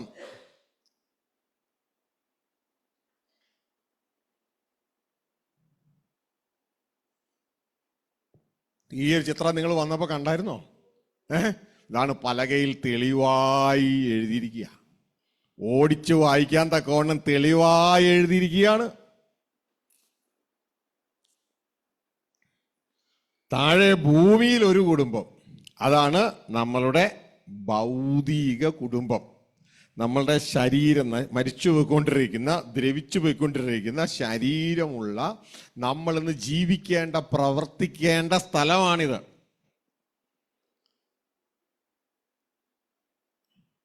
ഇവിടെ നമുക്ക് ജീവിക്കാനുള്ളതും ഇവിടെ നമുക്ക് ഭക്തിയിൽ വളരുവാനുള്ളതും ഒക്കെ ഓൾറെഡി ഇതേ ഈ വീട്ടിലുണ്ട്. ഉയരത്തിലെ വീട്ടിൽ റെഡി. അപ്പൻ അവിടെയാ. ഇതുകൊണ്ടാണ് യേശുക്രിസ്തു പ്രാർത്ഥിക്കാൻ പഠിപ്പിച്ചപ്പോ ഭൂമിയിലെ ഞങ്ങളുടെ അപ്പാ എന്നല്ല പഠിപ്പിച്ചേ, സ്വർഗസ്ഥനായ ഞങ്ങളുടെ അപ്പാ എന്ന് പറയണം. അന്വേഷിക്കാൻ പറഞ്ഞപ്പോ യേശുക്രിസ്തു പറഞ്ഞത് മുമ്പേ അപ്പന്റെ രാജ്യം അന്വേഷിക്കാനാ പറഞ്ഞേ. അതോടുകൂടി ഇതൊക്കെ നിങ്ങൾക്ക് ചേർത്ത് നൽകപ്പെടും. കാരണം ഈ അപ്പന്റെ പ്രത്യേകത എന്ന് പറഞ്ഞാൽ എല്ലാം കരുതിയിരിക്കുന്ന അപ്പനാ. ഞാൻ നിങ്ങൾക്കായി കരുതിയിരിക്കുന്നതാകയാൽ നിങ്ങളുടെ സകല ചിന്തകളിലുള്ള ആകുലങ്ങളും എൻ്റെ മേൽ ഇട്ടുകൊള്ളു. ചിന്തകളിലുള്ള ആകുലങ്ങളും എൻ്റെ മേൽ ഇട്ടുകൊള്ളുവേൻ. ഹല്ലേലൂയ. ചിന്തിക്കരുതെന്നല്ല പറഞ്ഞേ, ചിന്തിക്കാം. ചിന്തിച്ച് ആകുലമാകരുത്. അതൊക്കെ എൻ്റെ മേൽ ഇട്ടുകൊള്ളു, ഞാൻ കരുതിയിട്ടുണ്ട്. ആ കരുതിയത് നിനക്ക് കിട്ടുമ്പോൾ ആകുലം പൊക്കോളൂല്ലോ. അപ്പൊ ഈ ഒരു അണ്ടർസ്റ്റാൻഡിങ് ഇത് പലകയിൽ എഴുതിയിരിക്കുക. അപ്പൊ പലകയിൽ എഴുതിയിരിക്കുമ്പോൾ നിങ്ങൾ തിരിച്ചറിയണം, എനിക്കിന്ന് 2 സിറ്റിസൺഷിപ്പ് ഉണ്ട്. ഒന്ന് ഭൂമിയിലും മറ്റൊന്ന് സ്വർഗരാജ്യത്തിലും. ഭൂമിയിലുണ്ടെന്നുള്ള കാര്യം നിങ്ങൾക്ക് അറിയാലോ, ഉറപ്പല്ലേ? റേഷൻ കാർഡില്ലേ? റേഷൻ കാർഡിൽ പേരില്ലേ? ഇല്ലേ? അപ്പൊ ഭൂമിയിലൊരു സിറ്റിസൺഷിപ്പ് ഉണ്ടെന്നുള്ള കാര്യം ഉറപ്പായി. ഇനി ഫിലിപ്പിയ ലേഖനം 3:20 പറയാണ്, ഞങ്ങളുടെ പൗരത്വം അങ്ങ് സ്വർഗത്തിലാണ്. അപ്പൊ അവിടെയുണ്ട് സിറ്റിസൺഷിപ്പ്, അവിടെയുണ്ട് റേഷൻ കാർഡ് എന്നതുപോലെ സിറ്റിസൺഷിപ്പ്. മനസ്സിലായോ? ഹല്ലേലൂയ. അതുകൊണ്ട് അവിടെ നമുക്ക് ജീവനും ഭക്തിക്കും വേണ്ടിയതെല്ലാം ദൈവം ഒരുക്കി കഴിഞ്ഞിരിക്കുന്നു അതിൻ്റെ ഉള്ളില്. ഹല്ലേലൂയ. നമ്മളുടെ ഈ ലോക ജീവിതത്തിൽ എന്തൊക്കെയാണ് ദൈവം നമുക്ക് നിശ്ചയിച്ച് നിയമിച്ചാക്കിയിരിക്കുന്നത്, അതെല്ലാം അതിൻ്റെ ഉള്ളിലുണ്ട്. ഇനി അതിങ്ങോട്ട് കൊണ്ടുവരുവാനുള്ള ആ പ്രോസസ്സ് മാത്രമാണ് നമ്മൾ തിരിച്ചറിയേണ്ടത്. അപ്പൊ ആദ്യം കാണാത്ത കാര്യങ്ങളുടെ നിശ്ചയം വേണം. വിശ്വാസം എന്നത് കാണാത്ത കാര്യങ്ങളുടെ നിശ്ചയമാണല്ലോ. ഇതല്ല അദൃശ്യമണ്ഡലമായതുകൊണ്ട് ഇത് കാണാൻ പറ്റത്തില്ല ഭൗതിക കണ്ണുകൊണ്ട്. അപ്പൊ കാണാത്ത കാര്യങ്ങളുടെ നിശ്ചയം, എനിക്ക് ജീവിക്കാനും എൻ്റെ ഭക്തിക്കും വേണ്ടത് മുഴുവൻ എൻ്റെ അപ്പൻ ദൈവരാജ്യത്തിൽ എൻ്റെ പുതിയ പൗരത്വമുള്ള ദൈവ ഭവനത്തിൽ എനിക്ക് വേണ്ടി ഒരുക്കിയിട്ടുണ്ട്. ഹല്ലേലൂയ. വിശ്വസിക്കുന്നോ? കേട്ടു ബ്രദറെ, പക്ഷെ വിശ്വാസമായിട്ട് അങ്ങനെ വരുന്നില്ല. ദൈവത്തോട് പ്രാർത്ഥിക്കുക, ദൈവമേ വിശ്വാസത്തിൻ്റെ ആത്മാവിന് എനിക്ക് തരണമേ. ഇതെനിക്ക് വിശ്വസിക്കാൻ. എൻ്റെ പൗരത്വം സ്വർഗത്തിലാണ് എന്നും ഞാൻ ഇവിടെ പുതിയ സൃഷ്ടിയിൽ വീണ്ടും ജനിച്ചെന്നും എൻ്റെ പൗരത്വം സ്വർഗത്തിലാണ് എന്ന് എനിക്ക് ഈ ഭൂമിയിൽ റേഷൻ കാർഡ് ഉള്ളത് കൊണ്ട് ഈ ഭൂമിയിലെ ഗവൺമെൻറ് 5 കിലോ അരി അല്ലെന്നുണ്ടെങ്കിൽ 10 കിലോ അരി, മാസത്തിൽ 1 ലിറ്റർ മണ്ണെണ്ണ ഇതൊക്കെ എനിക്ക് അവിടെ വെച്ചിരിക്കുന്നത് പോലെ എൻ്റെ സ്വർഗത്തിലെ ദൈവം സ്വർഗത്തിൽ പൗരത്വം ഉള്ളത് കൊണ്ട് എൻ്റെ ജീവിതകാലം മുഴുവൻ എനിക്ക് ജീവനും ഭക്തിക്കും ഉള്ളതെല്ലാം എനിക്ക് ദാനം ചെയ്തിരിക്കുന്നു എന്നൊരു അറിവ് ആദ്യം ഉണ്ടാകണം. മനസ്സിലായോ? എനിക്ക് വേണ്ടതെല്ലാം അവിടെ ഉണ്ട്. എൻ്റെ പപ്പയുടെ അടുക്കലുണ്ട്. അവിടെ ഞാൻ ജനിച്ചത് ക്രിസ്തുവിലാണ്. താഴെ ഭൂമിയിൽ ഞാൻ ജനിച്ചത് ആദത്തിലാണ്. ഹല്ലേലൂയ.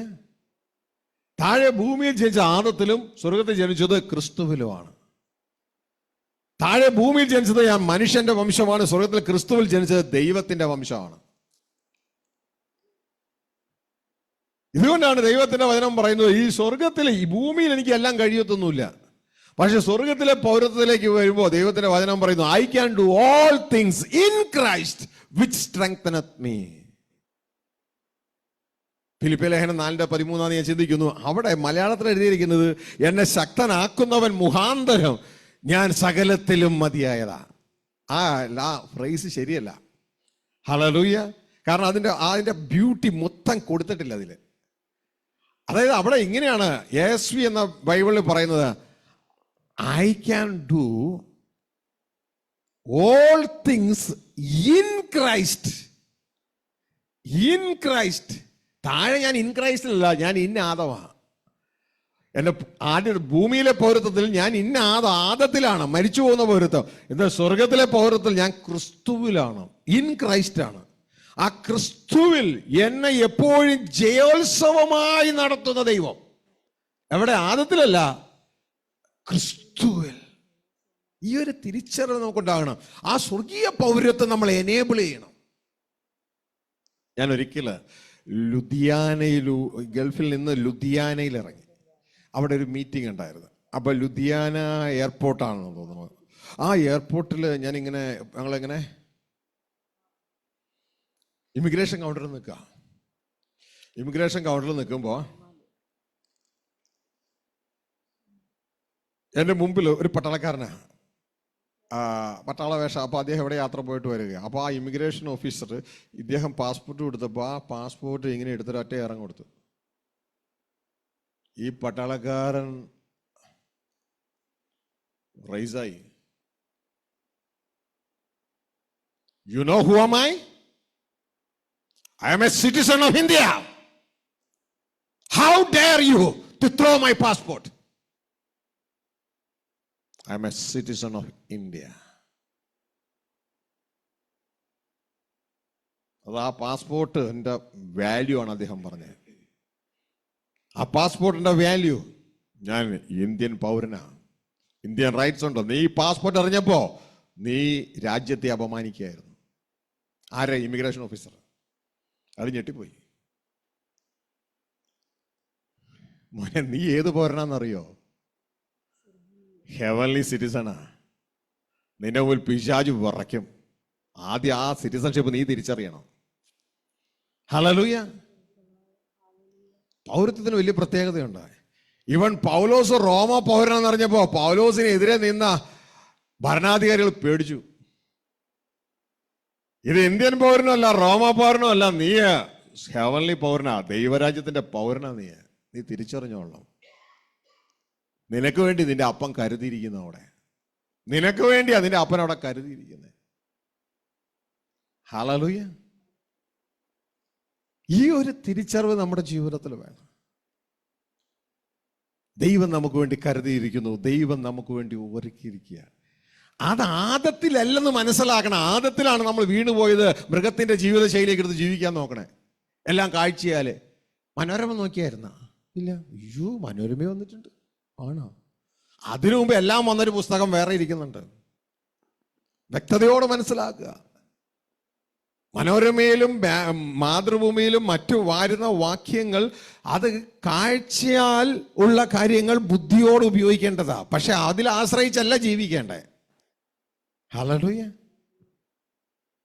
ദൈവം നിന്റെ ഹൃദയത്തിൽ നിനക്ക് ചിന്തകൾ വിടർത്തും. ആ ചിന്തകളിൽ വേണം ജീവിക്കാൻ, അതിലാശ്രയിച്ച് വേണം ജീവിക്കാൻ. 4:13 എടുത്തായിരുന്നോ ഫിലിപ്പിയ ലേഖനം? എന്നെ ശക്തനാക്കുന്നവൻ മുഖാന്തരം ഞാൻ സകലത്തിനും മതിയാകുന്നു. എന്നെ ശക്തനാക്കുന്നവൻ മുഖാന്തരം ഞാൻ സകലത്തിലും മതിയാകുന്നു. ആരാ ശക്തനാക്കുന്നേ? ദൈവം. എങ്ങനെയാ ശക്തനാക്കുന്നേ? അതവിടെ ഇല്ല. ക്രിസ്തുവിലാ ശക്തനാക്കുന്നേ. In Christ or through Christ. ഞാൻ അതിന്റെ ഇംഗ്ലീഷ് വെർഷൻ കാണിക്കാം നിങ്ങൾക്ക്, അപ്പൊ നിങ്ങൾക്ക് അത് കുറേ കൂടി മനസ്സിലാവും. എപ്പോഴും പ്രത്യേകിച്ച് ദേവദാസന്മാർ, നിങ്ങളൊരു KJV അല്ലെങ്കിൽ ASV കയ്യിൽ വയ്ക്കുക.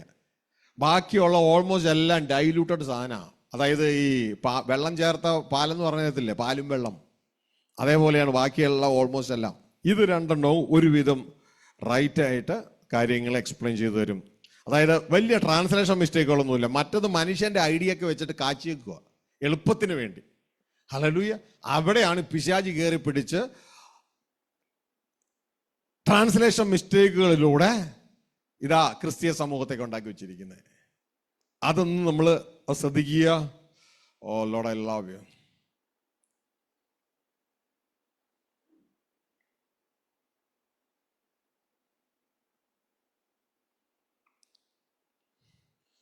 നിങ്ങളിത് വ്യക്തതയോടെ തിരിച്ചറിഞ്ഞ് നിങ്ങളുടെ പുതിയ പൗരത്വം നിങ്ങൾ ആക്ടിവേറ്റ് ചെയ്യണം. എന്തെങ്കിലും കൈ കിട്ടിയിട്ട് കാര്യമില്ല, അത് ആക്ടിവേറ്റ് ചെയ്യണം. ഹല്ലേലൂയ. നിങ്ങൾക്കൊരു ATM കാർഡ് വന്നു, അല്ലെങ്കിൽ ഒരു വിസ കാർഡ് വന്നു. ആ വിസ കാർഡ് നിങ്ങൾക്ക് വന്നപ്പോൾ അത് എന്ത് ചെയ്യണം? നമ്മൾ ആക്ടിവേറ്റ് ചെയ്യണം. ആക്ടിവേറ്റ് ചെയ്താൽ അതിൻ്റെ ഗുണങ്ങൾ നിങ്ങൾക്ക് അനുഭവിക്കാം. അതിൻ്റെ ഗുണങ്ങൾ അനുഭവിക്കാം. ആക്ടിവേറ്റ് ചെയ്തില്ലെങ്കിൽ ഗുണങ്ങൾ അനുഭവിക്കാൻ പറ്റത്തില്ല.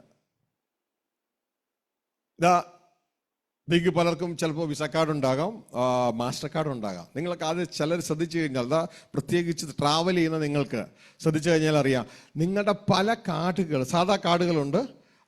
ആ സാധാ കാർഡുകളല്ല, കുറച്ച് ഹൈ ലെവലുള്ള കാർഡുകളാണെന്നുണ്ടെങ്കിൽ നിങ്ങൾ ഇപ്പോൾ ഒരു സീപോർട്ട് അല്ലെങ്കിൽ എയർപോർട്ടിലൂടെയൊക്കെ യാത്ര ചെയ്യുമ്പോൾ അവിടെ പഞ്ചനക്ഷത്ര ഹോട്ടലുകൾക്ക് തുല്യമായ അവിടെ ലോഞ്ചുകളുണ്ട്.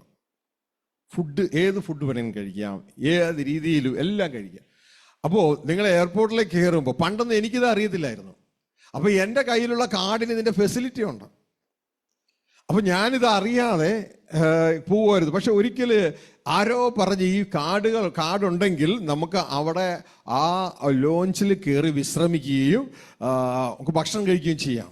അപ്പം ഞാനൊരിക്കൽ ഈ പോക്കറ്റിലുള്ള കാർഡ് ഒരു സ്ഥലത്തുകൊണ്ട് കൊടുത്തു. അപ്പോൾ അവർ പറഞ്ഞു ഈ കാർഡിൽ ആ ഫെസിലിറ്റി ഇല്ലാന്ന് പറഞ്ഞു. അപ്പോൾ വേറൊരു കാർഡ് കൊടുത്തു. അവർ അത് നോക്കിയിട്ട് ഇതിലും ഫെസിലിറ്റി ഇല്ലാന്ന് പറഞ്ഞു. വേറൊരു കാർഡ് കൊടുത്തു. അവർ പറഞ്ഞു ഇതിലുണ്ടത് ഫെസിലിറ്റി. ആ ഫെസിലിറ്റി എന്താണ്? വർഷത്തിൽ 2 പ്രാവശ്യം നിങ്ങൾക്ക് ലോഞ്ചിൽ കയറാം. ഇന്റർനാഷണൽ ലോഞ്ചിൽ 4 പ്രാവശ്യം കണ്ട് ഡൊമസ്റ്റിക് ലോഞ്ചിലും കയറാം. ഹല്ലേലൂയ. എന്നാൽ കഴിഞ്ഞ ദിവസം എനിക്കൊരു കാർഡ് വരാനായിട്ട് ഇടയായി. ആ കാർഡ് കിട്ടിയപ്പോൾ ബാങ്ക് ഓഫീസർ പറഞ്ഞത് ഇപ്പം തന്നെ ആക്ടിവേറ്റ് ചെയ്യണം. അപ്പോൾ എന്താ ആ കാർഡിൻ്റെ പ്രത്യേകത? ആ കാർഡിൻ്റെ പ്രത്യേകത എന്ന് പറഞ്ഞാൽ വർഷത്തിൽ 2 പ്രാവശ്യമല്ല, 4 പ്രാവശ്യമല്ല, വർഷത്തിൽ എത്ര പ്രാവശ്യം വേണമെങ്കിലും അൺലിമിറ്റഡ് ആയിട്ട് നിങ്ങൾക്ക് ലോഞ്ച് കയറാം. അത് അപ്പം തന്നെ ആക്ടിവേറ്റ് ചെയ്യുക. എൻ്റെ പ്രിയ സഹോദരങ്ങളെ, ഈ ഫെസിലിറ്റി നിങ്ങൾ ആക്ടിവേറ്റ് ചെയ്തിട്ടുണ്ടോ? ദൈവരാജ്യത്തിലെ ആക്ടിവേറ്റ് ചെയ്യുക, ഉപയോഗിക്കാം. അത് ആദ്യം അറിയണം. എനിക്കിത് അറിവില്ലാതിരുന്ന കാലത്ത് എനിക്ക് ഉപയോഗിക്കാൻ പറ്റിയില്ല. ഇത് എവിടെയാണിത്? ഇത് അറിയുക ആദ്യം തന്നെ. ഇതാ ഇവിടെ എഴുതിയിരിക്കുകയാണ്, എന്നെ ശക്തനാക്കുന്നവൻ മുഖാന്തരം ഞാൻ സകലത്തിനും മതിയാകുന്നു. പോരാ നമുക്കത് മനസ്സിലാകത്തില്ല. KJVയിലേക്ക് വന്നേ. എങ്ങനെ ശക്തനാക്കുന്നത് അവിടെ എഴുതിയിട്ടുണ്ട്. I can do all things through Christ. ക്രിസ്തുവിലൂടെ. യേശുവിലേക്ക് കുറച്ചുകൂടി ക്ലിയർ ആയി. I can do all things in him, in Christ. ക്രിസ്തുവിൽ. അതാണ് എൻ്റെ പുതിയ പൗരത്വം. പുതിയ പൗരത്വം. എൻ്റെ പൗരത്വമോ, ഞങ്ങളുടെ പൗരത്വമോ എന്താ? ഫിലിപ്പിയർ 3:20 നമ്മൾ വായിച്ചേ. ഒന്നുകൂടി വായിച്ചേ. നമ്മുടെ പൗരത്വമോ സ്വർഗത്തിലാകുന്നു. മനസ്സിലാവുന്നുണ്ടോ? നമ്മുടെ പൗരത്വമോ സ്വർഗത്തിൽ ആകുന്നു. അത് ആക്ടിവേറ്റ് ചെയ്യണം. ആ പൗരത്വം ക്രിസ്തുവിലാണ്. ഹല്ലേലൂയ. ആ പൗരത്വം ക്രിസ്തുവിലാണ്. ഈ ഒരു തിരിച്ചറിവ് വേണം. ഇതാ നമുക്ക് എല്ലാ രാജ്യങ്ങളും എല്ലാം ചെന്ന് അവിടെയൊന്നും ഫ്രീ വിസ കിട്ടത്തില്ല. നമുക്ക് രാജ്യങ്ങളിൽ വിസ കിട്ടത്തില്ല. പക്ഷേ നിങ്ങൾ ശ്രദ്ധിച്ചോട്ടോ, ഇതിപ്പോ എന്നെ സംബന്ധിച്ച് ഗൾഫിലെ വിസ ഉള്ളത് കൊണ്ട്, ദുബായിലെ വിസ ഉള്ളത് കൊണ്ട് എനിക്ക് എല്ലാ ഗൾഫ് രാജ്യങ്ങളിലും ചെന്ന വിസ കിട്ടും. പക്ഷേ ഇന്ത്യൻ പാസ്പോർട്ട് കൂടി ചെന്ന് കഴിഞ്ഞാൽ കിട്ടത്തില്ല. എന്താ കാര്യം? ഗൾഫിലെ ആ വിസയ്ക്ക് വാലിഡിറ്റി കൊടുക്കുക മറ്റുള്ളവരെ. പിടുത്തം കിട്ടിയ ഇതേപോലെ നിന്റെ ഹെവൻലി പൗരത്വത്തിന് വാലിഡിറ്റി ഉണ്ട്. ആദ്യം തിരിച്ചറിയണം, ഞാൻ ക്രിസ്തുവിലാണ് സ്വർഗീയ പൗരനായിരിക്കുന്നത്. ആ ക്രിസ്തുവിൽ ഞാൻ സ്വർഗീയ പൗരനായിരിക്കുമ്പോ എനിക്ക് വിശ്വാസത്താൽ ഇത് തിരിച്ചറിഞ്ഞ ഈ കാര്യങ്ങളെ ആക്ടിവേറ്റ് ചെയ്യാൻ പറ്റും, ഉപയോഗിക്കാൻ പറ്റും. പിന്നെ ഒരു കൂട്ടർക്ക് ഈ ഉപയോഗിക്കാൻ പറ്റില്ല. വ്യക്തമായി ദൈവത്തിന്റെ വചനം ആ വാക്യത്തിൽ പറഞ്ഞിട്ടുണ്ട്. ഹബക്കൂക്ക് 2 നമ്മൾ വന്നപ്പോ അവർ എഴുതിയിട്ടുണ്ട്, 2:4 ചിന്തിക്കുന്നു, അവന്റെ ഹൃദയം അഹങ്കരിച്ചു പോയി, എന്റെ നീതിമാൻ വിശ്വാസത്താൽ ജീവിക്കും. അപ്പൊ ഇതൊക്കെ കേൾക്കുമ്പോ എന്തൊക്കെയോ അകത്തൊരു അസൂയയോ ഒരു വല്ലായ്മയോ ഒക്കെ തോന്നുകയാണെന്നുണ്ടെങ്കിൽ അവർക്കത് ഉപയോഗിക്കാൻ പറ്റത്തില്ല. ശ്രദ്ധിക്കുക. പകരം എന്റെ ദൈവമേ നന്ദി, ഈ വക ഫെസിലിറ്റികൾ അങ്ങ് വെച്ചിരുന്നിട്ടോ എനിക്ക് അറിയത്തില്ലായിരുന്നു. ഹല്ലേലൂയ. എന്നാൽ ഇന്നു മുതൽ എന്നെ അത് ഉപയോഗിക്കാൻ പഠിപ്പിക്കണേ, താഴ്മയോടെ ഞാൻ അങ്ങയുടെ സന്നിധിയിൽ കടന്നു വരുന്നു. ആ ഭാഗം ഒന്ന് വായിച്ചു സിസ്റ്ററെ. ഹബക്കൂക്ക് 2:4. അവന്റെ മനസ്സ് അവനിൽ അഹങ്കരിച്ചിരുന്നു. അവന്റെ മനസ്സ് അവനിൽ അഹങ്കരിച്ചിരിക്കുകയാണ്, നിഗളം വന്ന് കിടക്കുകയാണ്, ജഡസ്വഭാവങ്ങൾ നിറഞ്ഞു കിടക്കുകയാണ്, അഹങ്കരിച്ചിരിക്കുകയാണ്. താഴേക്ക് അത് നേരുള്ളതല്ല, അത് നേരുള്ളതല്ല. അപ്പൊ ഇത് ഉപയോഗിക്കുന്നതിന് മുമ്പ് ദൈവം ഹൃദയങ്ങളെയൊക്കെ ഒന്ന് നോക്കും. ഇത് നേരുള്ളതല്ല. താഴേക്ക് നീതിമാനോ വിശ്വാസത്താൽ ജീവിച്ചിരിക്കും. കണ്ടോ, നീതിമാനോ വിശ്വാസത്താൽ ജീവിച്ചിരിക്കും. ഹല്ലേലൂയ. കാരണം അഹങ്കരിക്കുന്നവനും നേരില്ലാത്തവനും നീതിമാനല്ല. എന്റെ നീതിമാൻ വിശ്വാസത്താൽ ജീവിക്കും. അപ്പൊ ഇത് തിരിച്ചറിവ് വേണം. നമുക്ക് എങ്ങനെയാ എല്ലാം ചെയ്യാൻ കഴിയുന്നേ? I can do all things എവിടെ? In Christ. ക്രിസ്തുവിൽ എനിക്ക് എല്ലാം ചെയ്യാൻ കഴിയും. ക്രിസ്തുവിൽ. ആ ക്രിസ്തുവിലാണ് ഞാൻ സ്വർഗരാജ്യത്തിലായിരിക്കുന്നത്, അവിടുത്തെ പൗരനായിരിക്കുന്നത്. അവിടെയാണ് എനിക്ക് ജീവനും ഭക്തിക്കും വേണ്ടതെല്ലാം തന്നിരിക്കുന്നത്. ഈ ഒരു കാര്യം തിരിച്ചറിയാം. ഹല്ലേലൂയ. ആ ജീവിതത്തിൽ ഞാൻ ജീവിക്കുമ്പോൾ എല്ലാ മേഖലയിലും എനിക്ക് ജയം കടന്നു വരും. ഈ ഒരു തിരിച്ചറിവ് നമുക്കുണ്ടാകണം. ആ മേഖലയിൽ ഞാൻ ജീവിക്കുമ്പോൾ എനിക്ക് എല്ലാ മേഖലയിലും ജയം കടന്നു വരും. 2 കൊരിന്ത്യർ 2:14 അവിടെ എഴുതിയിരിക്കുന്ന ഒരു കാര്യമാണ്. ഹല്ലേലൂയ. ക്രിസ്തുവിൽ ഞങ്ങളെ എപ്പോഴും ജയോത്സവമായി നടത്തുകയും എല്ലായിടത്തും ഞങ്ങളെ കൊണ്ട് തന്റെ പരിജ്ഞാനത്തിന്റെ വാസന വെളിപ്പെടുത്തുകയും ചെയ്യുന്ന ദൈവത്തിന് സ്തോത്രം. ഇവിടെ കറക്റ്റ് ആയിട്ടോ മലയാളത്തിൽ എഴുതിയേക്കണേ കേട്ടോ. ഇൻ ക്രൈസ്റ്റ്, ക്രിസ്തുവിൽ. മനസ്സിലായോ? ആ ഒരു സ്ഥലത്തിലാണ് ജയം കിടക്കുന്നത്. ആ ക്രിസ്തു എന്ന ആ പൗരത്വത്തിലാണ് ആ ജയം കിടക്കുന്നത്. ക്രിസ്തുവിലുള്ള ആ ലിനിയേജിലാണ് ജയം കിടക്കുന്നത്. I can do all things in Christ which strengtheneth me. Hallelujah. Thanks to be my Father. He is always direct me in the triumphal procession in Christ Jesus and spread through me the fragrances of His knowledge. Hallelujah. ദൈവത്തിൻ്റെ ആ അനുഗ്രഹവാസന എന്നിലൂടെ ദൈവം വെളിപ്പെടുത്തുക. എല്ലായിടത്തും എന്നെ ജയ ഉത്സവമായി നടത്തുന്നു. ആരിൽ? ക്രിസ്തുവിൽ. ക്രിസ്തുവിൽ. ആദത്തിലല്ല. ആദത്തിൽ പരാജയമാ, ആദത്തിൽ മരണമാ. ഹല്ലേലൂയ. ക്രിസ്തുവിൽ എന്നെ എല്ലായിടത്തും ജയോത്സവമായി നടത്തും. അതൊരു ക്രിസ്തുവിൽ ഞങ്ങളെ എപ്പോഴും ജയ ഉത്സവമായി നടത്തുകയും എല്ലായിടത്തും ഞങ്ങളെ കൊണ്ട് തന്റെ പരിജ്ഞാനത്തിന്റെ വാസന practical wisdom of God. Hallelujah.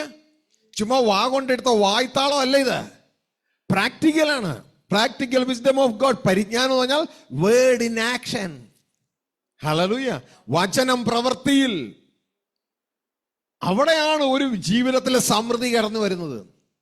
എനിക്ക് ഈ സംഭവം കാര്യങ്ങളൊന്നും അറിയത്തില്ലായിരുന്നു. ദൈവം തന്റെ വചനത്തിലൂടെ ഡേ ബൈ ഡേ ഇത് പഠിപ്പിക്കാൻ തുടങ്ങിയപ്പോൾ എൻ്റെ എല്ലാ മേഖല എനിക്ക് എൻ്റെ ജീവിത ഭക്തിയിൽ അമ്മയുടെ താലിമാല പണയം വെച്ച് ദരിദ്ര വീട്ടിൽ ജനിച്ച് വളർന്ന് ഇതാ 8ാം ക്ലാസ്സിൽ വെച്ച് ദുർഗുണ പരിഹാര പാഠശാലയിലേക്ക് മാതാപിതാക്കന്മാർ തീരുമാനമെടുത്ത് സ്വഭാവത്തിലും ധനത്തിലും എല്ലാ വിധത്തിലും തിന്മ നിറഞ്ഞ് സിഗരറ്റ് വലിക്കുന്ന, കഞ്ചാവ് വലിക്കുന്ന, കള്ളു കുടിക്കുന്ന, എല്ലാ തിന്മകളിലും നിറഞ്ഞു കിടക്കുന്ന, അതിലും കൂടുതൽ ഇഷ്ടംമാരുണ്ട്, ഞാൻ ഈ പബ്ലിക്കിൽ പറയാൻ ആഗ്രഹിക്കുന്നില്ല, നിറഞ്ഞു കിടന്ന ഒരു വ്യക്തിയെയാണ് പൗരത്വം മാറ്റി ക്രിസ്തുവിലായപ്പോൾ സംഭവം മാറി. ഹല്ലേലൂയ.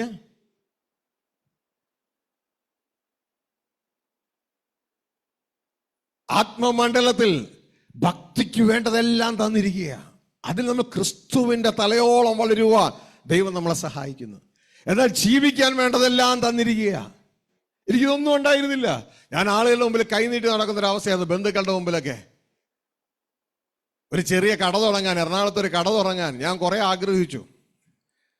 കാരണം ടെക്നിക്കലി ദൈവം എന്നെ വളർത്താനായിട്ട് ഇടയായി.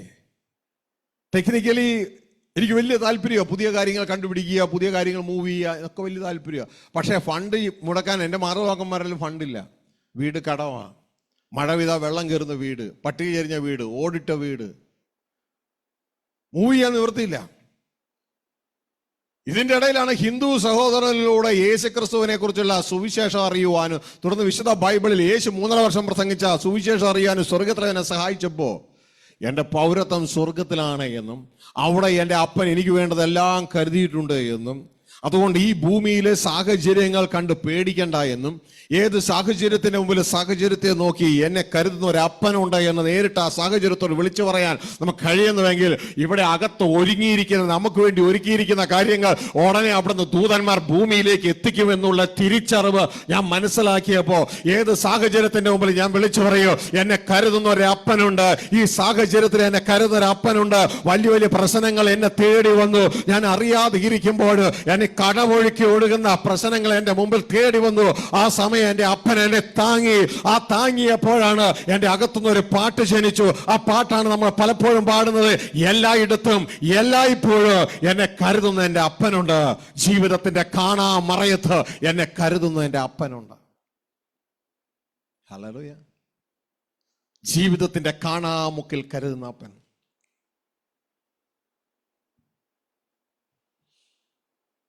എൻ്റെ പ്രിയ കുഞ്ഞുങ്ങളെ, ക്രിസ്തുവിൽ ജീവിക്കാൻ പഠിക്കുക. ക്രിസ്തുവിൽ ജീവിക്കാൻ പഠിക്കുക. പ്രശ്നങ്ങളുണ്ട് ജീവിതത്തിൽ, വിഷയങ്ങളുണ്ട് ജീവിതത്തിൽ, പ്രതികൂലങ്ങളുണ്ട് ജീവിതത്തിൽ. എന്നാൽ നീ ഏത് പ്രതികൂലം ഇവിടെ വന്നാലും അതിന്റെ പരിഹാരം നിന്റെ വീട്ടിലുണ്ട്, സ്വർഗഭവനത്തിൽ. ഇവിടെ നിന്നെ പൂട്ടാൻ താഴുകളുണ്ട് എങ്കിൽ അത് അഴിക്കാനുള്ള താക്കോലുകൾ സ്വർഗരാജ്യത്തിലുണ്ട്.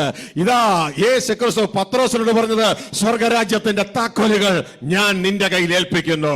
എന്തിനാ താക്കോലുകൾ? ഭൂമി നിന്നെ പൂട്ടും, ലോകം നിന്നെ പൂട്ടും, അത് അഴിക്കാൻ താക്കോല് നിന്റെ അപ്പന്റെ വീട്ടിലുണ്ട്. ആ അപ്പന്റെ വീട്ടിലെ താക്കോലുകൾ ഇതാ ഞാൻ നിന്നിൽ ഏൽപ്പിക്കുകയാണ്. ഭൂമി പൂട്ടുമ്പോ നീ അത് തുറക്കും. ഹല്ലേലൂയ. ഈ ഒരു തിരിച്ചറിവാണ്. എന്റെ നീതിമാൻ വിശ്വാസത്താൽ ജീവിക്കും. പിന്മാറിയാൽ എനിക്ക് പ്രസാദമില്ല. അവൻ പല വിഷയങ്ങൾ കണ്ടു, പിന്മാറിയാൽ പ്രസാദമില്ല. യേശുക്രിസ്തു വിശ്വാസത്തിന്റെ നായകൻ എന്ന് പറയാൻ കാരണം എന്താ? ഒരു സമയം വരെയും വിശ്വാസം നിൽക്കും, അത് കഴിഞ്ഞാൽ വിശ്വാസം ഒടിഞ്ഞ് താഴെ പോകും. മനസ്സിലായോ? എക്സാമ്പിൾ പറഞ്ഞു തരട്ടെ. യോബിന്റെ കുടുംബം, നല്ല ഭക്തനായ വ്യക്തി, അദ്ദേഹത്തിന് ഭക്തയായ ഭാര്യ, ഒരുമിച്ച് പ്രാർത്ഥിക്കും, ചിലപ്പോൾ ഒരുമിച്ച് ഉപവസിക്കും, ഒക്കെ ചെയ്യുമായിരിക്കാം. സമൃദ്ധിയുണ്ട്. അപ്പൊ സമൃദ്ധിയിൽ വിശ്വാസത്തിന് വലിയ കുഴപ്പമൊന്നുമില്ല. പക്ഷേ ഒരിക്കല്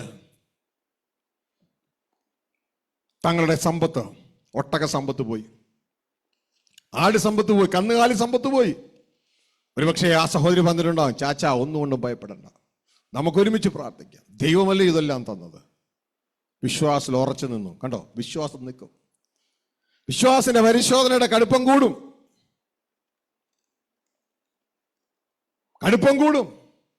സമ്പത്തൊക്കെ പോയി. അടുത്ത ദിവസം കാണുന്നത് എന്നാന്നറിയാമോ? തൻ്റെ വീട്ടിൽ 10 ശവപ്പെട്ടി. 10 ശവപ്പെട്ടി. തൻ്റെ മക്കളൊക്കെ മരിച്ചു കിടക്കുക. ഒരാളുടെ ശവം എടുക്കുമ്പോൾ തന്നെ വീടിന്റെ ഇളകും. ഇത് 10 ഒരുമിച്ച്. ആ സഹോദരിയുടെ വിശ്വാസം ശക്തമാ. ആ സഹോദരി പിന്മാറിയില്ല. വിശ്വാസം ഇളകും. എന്തുകൊണ്ടാണ് യേശു വിശ്വാസ നായകൻ എന്ന് പറയുന്നതല്ലേ? വിശ്വാസം ഇളകും. അവൾ ഇളകിയില്ല. എന്നാൽ അടുത്തത് വീണ്ടും കയറി തൻ്റെ ഭർത്താവിൻ്റെ ശരീരം മുഴുവൻ ശിരസ് മുതൽ പാദം വരെ വ്രണം കൊണ്ട് നിറഞ്ഞു. അവൾ വിശ്വാസത്തിൽ വീണു. അവൾ തന്റെ ഭർത്താവോട് പറഞ്ഞു, ഈ കർത്താവിനെ ത്യജിച്ചു പറഞ്ഞിട്ട് മരിക്കാൻ നോക്ക് മനുഷ്യ. അവൾ വിശ്വാസത്തിൽ വീണു. അപ്പോഴും ആരും വീണില്ല. യോബ് വീണില്ല. നീ ഒരു പൊട്ടി സംസാരിക്കുന്ന പോലെ സംസാരിക്കുന്നു. ദൈവത്തിൽ നിന്ന് നല്ലത് മാത്രമല്ല ചീത്തയും നമുക്ക് സ്വീകരിക്കാം. ഹല്ലേലൂയ. ജീവനെ തൊടുവാൻ ദൈവത്തിന് അവസരം കൊടുത്തില്ല. എന്നാൽ യേശുക്രിസ്തുവിന്റെ ജീവിതത്തിലോ ജീവനെ തൊടാൻ ദൈവം അവസരം കൊടുത്തു. ജീവനെ തൊടുവാൻ അവസരം കൊടുത്തു. ദൈവത്തിന്റെ വചനം പറയുന്നു, അവൻ മരണത്തോളം അനുസരണമുള്ളവനായിരുന്നു. മരണത്തോളം അനുസരണമുള്ളവനായിരുന്നു. ജീവൻ വരെയും പോയി എങ്കിലും വിശ്വാസം കൈവിട്ടില്ല. ജീവൻ വരെ പോയി എങ്കിലും വിശ്വാസം കൈവിട്ടില്ല. അപ്പനെ അനുസരിക്കാൻ തയ്യാറായി. ഹല്ലേലൂയ. ഞാൻ മരിച്ചാലും ഞാൻ ഇല്ലാതെയായി തീർന്നാലും എന്നെ എഴുന്നേൽപ്പിക്കാൻ ശക്തിയുള്ളവനാണ് എൻ്റെ അപ്പൻ. യേശുവിന് ബൈബിൾ പേരിട്ടു വിശ്വാസത്തിന്റെ നായകൻ. ഹല്ലേലൂയ. വിശ്വാസത്തിന്റെ നായകൻ. അബ്രഹാം വിശ്വാസത്തിന്റെ പിതാവാണ് എങ്കിൽ ഹല്ലേലൂയ യേശുവിന് പേരിട്ടു വിശ്വാസത്തിന്റെ നായകൻ. അതുകൊണ്ട് പ്രിയ മോനെ, ഭൗതിക സാഹചര്യങ്ങൾ എന്ത് തന്നെയായിരുന്നാലും ഹല്ലേലൂയ അതിൽ നല്ല നിന്നെ വിടുവിക്കുവാൻ ശക്തനാണ് നിന്റെ അപ്പൻ. അതിനു വേണ്ടി എല്ലാം ദൈവം നിനക്ക് വേണ്ടി കരുതിയിട്ടുള്ള ജീവനും ഭക്തിക്കും വേണ്ടിയതെല്ലാം കരുതിയിട്ടുണ്ട്. ഹല്ലേലൂയ.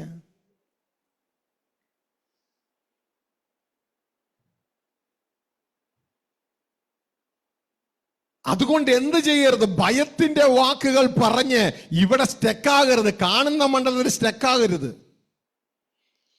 ഏത് സാഹചര്യത്തിലും ഇങ്ങനെ പറയണം, ഞാൻ എൻ്റെ ദൈവത്തിൽ ആശ്രയിക്കുന്നു, എൻ്റെ ദൈവം എനിക്ക് വേണ്ടി കരുതിയിട്ടുണ്ട്.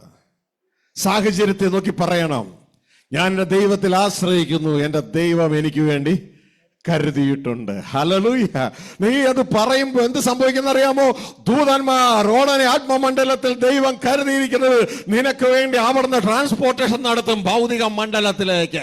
അത് കാണുന്നത് വരെ നീ പറഞ്ഞുകൊണ്ടിരിക്കണം, ഞാൻ എൻ്റെ ദൈവത്തിൽ ആശ്രയിക്കുന്നു, എൻ്റെ ദൈവം എനിക്ക് വേണ്ടി കരുതിയിട്ടുണ്ട് എന്ന് പറയുമ്പോൾ നീ ക്രിസ്തുയേശുവിൽ നീ പ്രവർത്തിക്കുക, പുതിയ പൗരത്വത്തിൽ പ്രവർത്തിക്കുകയാണ്. നിനക്ക് വേണ്ടി ദൈവം ഒരുക്കിയത് ആത്മമണ്ഡലത്തിൽ നിന്ന് നിന്റെ സോളിഷ് മണ്ഡലത്തിലേക്ക്, നിന്റെ ഭൗതിക മണ്ഡലത്തിലേക്ക് അവിടുന്ന് യാത്രയാകാൻ തുടങ്ങും. ഹല്ലേലൂയ. ഇതാ നിന്റെ പുതിയ ജീവിത ശൈലി. എൻ്റെ നീതിമാൻ വിശ്വാസത്താൽ ജീവിക്കും, പിന്മാറുന്നുവെങ്കിലോ എൻ്റെ ഉള്ളത്തിന് അവനിൽ പ്രസാദമില്ല. ഹല്ലേലൂയ. ഇവിടെ നമ്മുടെ വാക്കുകൾക്ക് വലിയ പ്രാധാന്യമുണ്ട്. മിണ്ടാതിരിക്കുകയല്ല വേണ്ടത്, സംസാരിക്കണം. നമ്മുടെ വാക്കുകളാണ് വിശ്വാസത്തിന് ജീവൻ കൊടുക്കുന്നത്. ഹല്ലേലൂയ. 2 കൊരിന്ത്യർ 4:13 ഞാൻ ചിന്തിക്കുന്നു. അവിടെ ഇതാ ദാവീദിന്റെ ഒരു കോട്ടിങ് എടുത്തിട്ടുണ്ട്. എന്നാന്നറിയാമോ? ഞാൻ വിശ്വസിച്ചു, അതുകൊണ്ട് ഞാൻ സംസാരിച്ചു. ഹല്ലേലൂയ. ഞാൻ വിശ്വസിച്ചു, അതുകൊണ്ട് വിശ്വസിച്ചു എന്ന് പറഞ്ഞിട്ടിരിക്കുകയല്ല, അതുകൊണ്ട് വിശ്വസിച്ചത് കൊണ്ട് ഞാൻ സംസാരിക്കുക. അത് തന്നെയാണോ ഞാൻ പറഞ്ഞത്? തന്നെയാണോ? അതെ. ഓക്കെ. ഞാൻ വിശ്വസിച്ചു, അതുകൊണ്ട് ഞാൻ സംസാരിച്ചു ഹല്ലേലൂയ എന്ന് എഴുതിയിരിക്കുന്നത് പോലെ വിശ്വാസത്തിന്റെ അതേ ആത്മാവ് ഞങ്ങൾക്കുള്ളതിനാൽ ഞങ്ങളും വിശ്വസിക്കുന്നു, അതുകൊണ്ട് സംസാരിക്കുന്നു. പിടുത്തം കിട്ടിയ? അപ്പൊ വിശ്വസിക്കുന്നതിന് എന്നാ ചെയ്യും? വിശ്വസിച്ച വാക്കുകൾ സംസാരിക്കും. വിശ്വസിച്ച വാക്കുകൾ സംസാരിക്കും. വിഷയങ്ങൾ എന്തെങ്കിലും ഉണ്ടെങ്കിൽ വിശ്വസിച്ച് യേശു ക്രിസ്തുവിനെ കുറിച്ച് പറയുകയാണ്. ഇതാ തന്നെ അടിക്കുന്നു, തന്നെ നിന്ദിക്കുന്നു, തന്നെക്കെതിരെ ഭീഷണി പറയുന്നു. ഇതാ തന്നെ അടിച്ചവരെയും തന്നെ നിന്ദിച്ചവരെയും ഭീഷണി പറഞ്ഞവരെയും തിരിച്ചൊരു ഭീഷണി പറയാതെ താൻ വിശ്വസിച്ചതുകൊണ്ട് ന്യായമായി വിധിക്കുന്നവന്റെ കയ്യിലേക്ക് കാര്യം വരമേൽപ്പിച്ചു. ഹല്ലേലൂയ. കാരണം അദൃശ്യമായ ഒരാത്മമണ്ഡലം ഉണ്ട് എന്ന്, ഇതിനെ മുഴുവൻ നിയന്ത്രിക്കുന്ന അത്യുന്നതനായ ദൈവം ഉണ്ട് എന്ന്. ആ കോടതിയിലേക്ക് ഈ വിഷയം ഞാൻ മനുഷ്യ കോടതിയിലല്ല, ദൈവത്തിന്റെ കോടതിയിലേക്ക് ഞാൻ കാര്യങ്ങൾ ബലമേൽപ്പിക്കുന്നു എന്ന് ഇതാ യേശു ക്രിസ്തു വിളിച്ചു പറഞ്ഞ സമയത്ത് എന്ത് പറ്റിയെന്നറിയാമോ? മനുഷ്യ കോടതികൾ പലതും വിതച്ചു, പലതും വിധിക്കുകയും ചെയ്തു. എന്നാൽ ഇതാ സ്വർഗീയ കോടതി ഇതിന്റെ എല്ലാം മുകളിൽ വിധി കൽപ്പിച്ചു.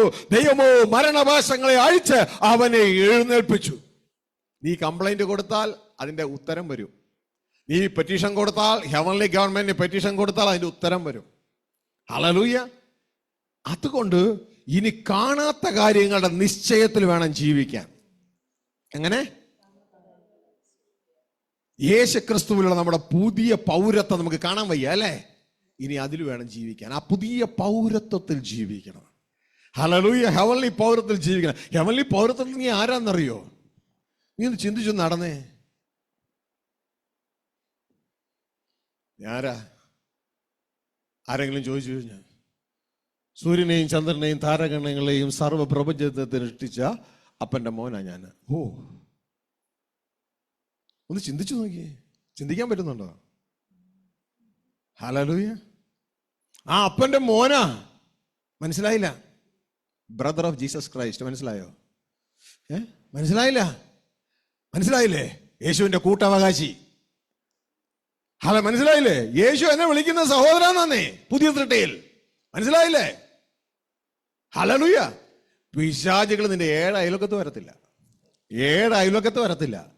നീ ഇത് തിരിച്ചറിയാം. നീ ആരാണെന്ന് നീ അറിഞ്ഞാൽ, പിശാചിന് ഓൾറെഡി അറിയാം, നിന്നെ അറിയിക്കാതിരിക്കാൻ നോക്കും അവൻ. നീ തിരിച്ചറിഞ്ഞാൽ പിശാചിന്റെ 7 അയൽവക്കത്ത് വരത്തില്ല. ഹല്ലേലൂയ. അവനിതിനെ പേടിപ്പിക്കാനും പറ്റത്തില്ല. അവനിതിനെ പേടിപ്പിക്കാൻ പറ്റും. നിന്നെ ഞാൻ അങ്ങനെ ചെയ്യും, ഇങ്ങനെയും കൊന്നു കളയും. നീ എന്നെ എവിടെയിട്ട് കൊല്ലാനാ? ഞാൻ ഓൾറെഡി സ്വർഗ്ഗരാജ്യത്ത് വീട് ജനിച്ചു.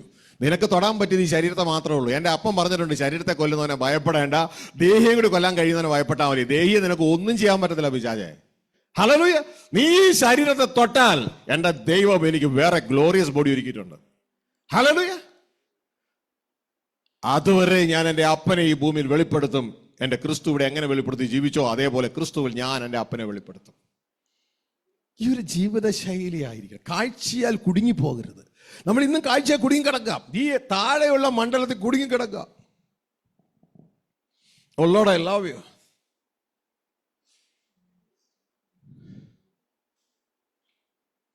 താഴെയുള്ള മണ്ഡലത്തിൽ കുടുങ്ങിക്കിടക്കുക. വീണ്ടും ആ 2 കൊരിന്ത്യർ 2:14 വീണ്ടും വായിക്കണം കേട്ടോ. താഴെയുള്ള മണ്ഡലത്തിൽ നമ്മൾ കുടുങ്ങിക്കിടക്കുക.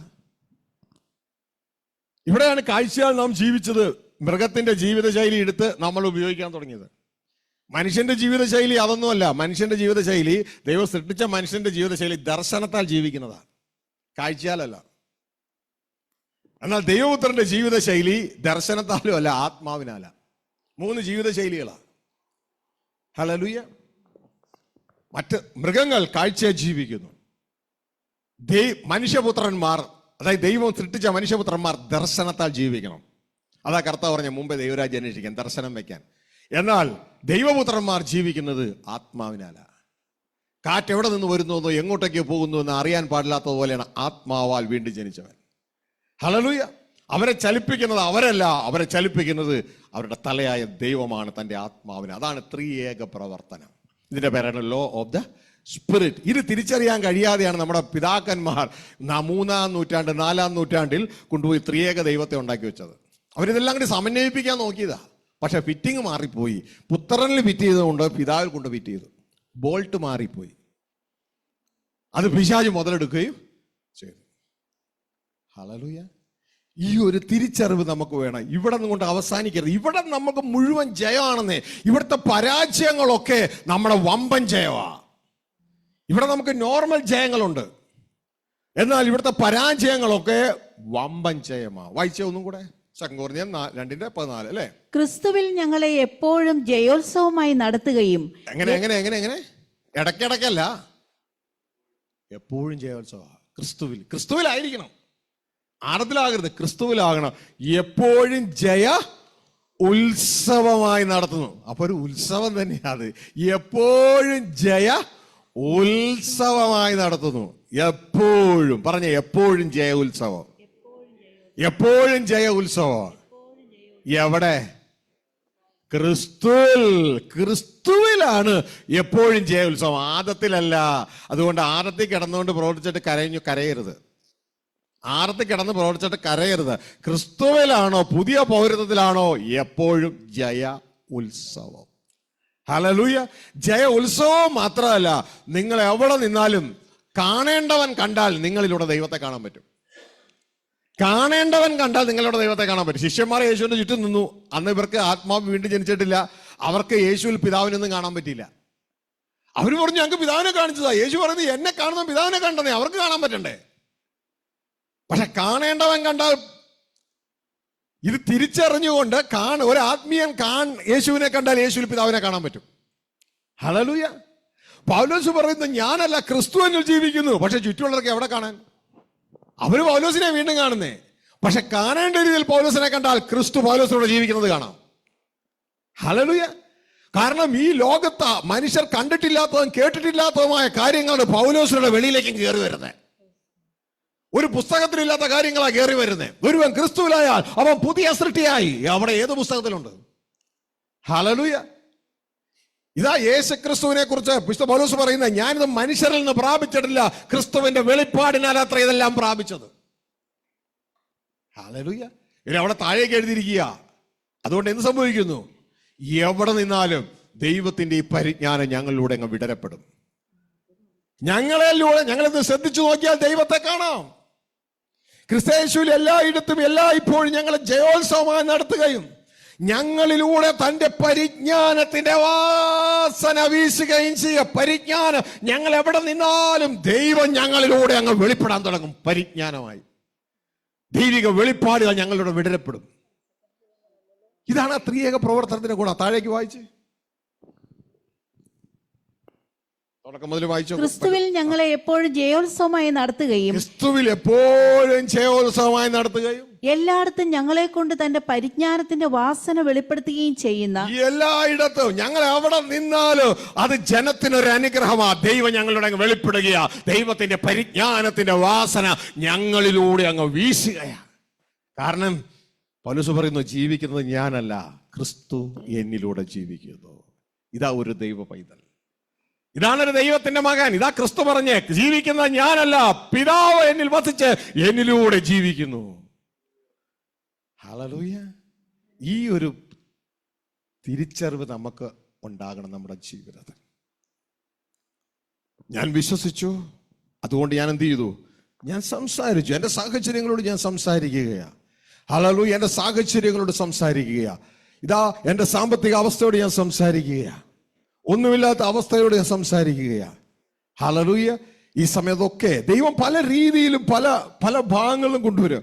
ഇതാ സ്വർഗത്തിലെ അപ്പ എൻ്റെ സാമ്പത്തികമായ അവസ്ഥയിൽ ഒന്നുമില്ലാതിരുന്ന എന്നെ ഇതാ അമ്മയുടെ താലിമാല പണയം വെച്ച് പഠിക്കാൻ അയച്ച എന്നെ ഇതാ 350 രൂപയിൽ സ്റ്റാർട്ട് ചെയ്യിപ്പിച്ച, അതായത് ഞാൻ നേരത്തെ നിങ്ങളോട് പറഞ്ഞു, കഴിക്കാൻ തരുന്ന ഫുഡിൽ നിന്ന് സേവ് ചെയ്ത് 350 രൂപ ഉണ്ട്, അതിൽ നിന്ന് ആരംഭിച്ചതാ. തുടർന്നാണ് ദൈവം ഈ ഒരു സിസ്റ്റം എനിക്ക് മനസ്സിലാക്കി തരുവാനായിട്ട്, ആദ്യം എനിക്കൊന്നും അറിയത്തില്ലായിരുന്നു, ഈ ഒരു സിസ്റ്റം ജീവിത ശൈലി എനിക്ക് മനസ്സിലാക്കി തരുവാനും അതനുസരിച്ച് പ്രവർത്തിക്കാനും തുടങ്ങി. വിശ്വാസത്തിന്റെ ജീവിത രീതി, ഇതാണ് ദൈവമക്കളുടെ ജീവിത രീതി. അതനുസരിച്ച് പ്രവർത്തിക്കുവാൻ തുടങ്ങിയപ്പോൾ എൻ്റെ ആത്മീയ ജീവിതവും ഭൗതിക ജീവിതവും എല്ലാം ദൈവം മാറ്റുവാനായിട്ട് തുടങ്ങി. ഹല്ലേലൂയ. കാരണം ദൈവം പ്രവർത്തിക്കുമ്പോൾ നമ്മൾ അന്വേഷിച്ച് പോകണ്ട. ശ്രദ്ധിച്ച് മനസ്സിലാക്കുക. ദൈവം പ്രവർത്തിക്കുമ്പോൾ നമ്മൾ അന്വേഷിച്ച് പോകണ്ട. നമ്മൾ വിശ്വാസത്തിന് ജീവൻ കൊടുത്താൽ മതി.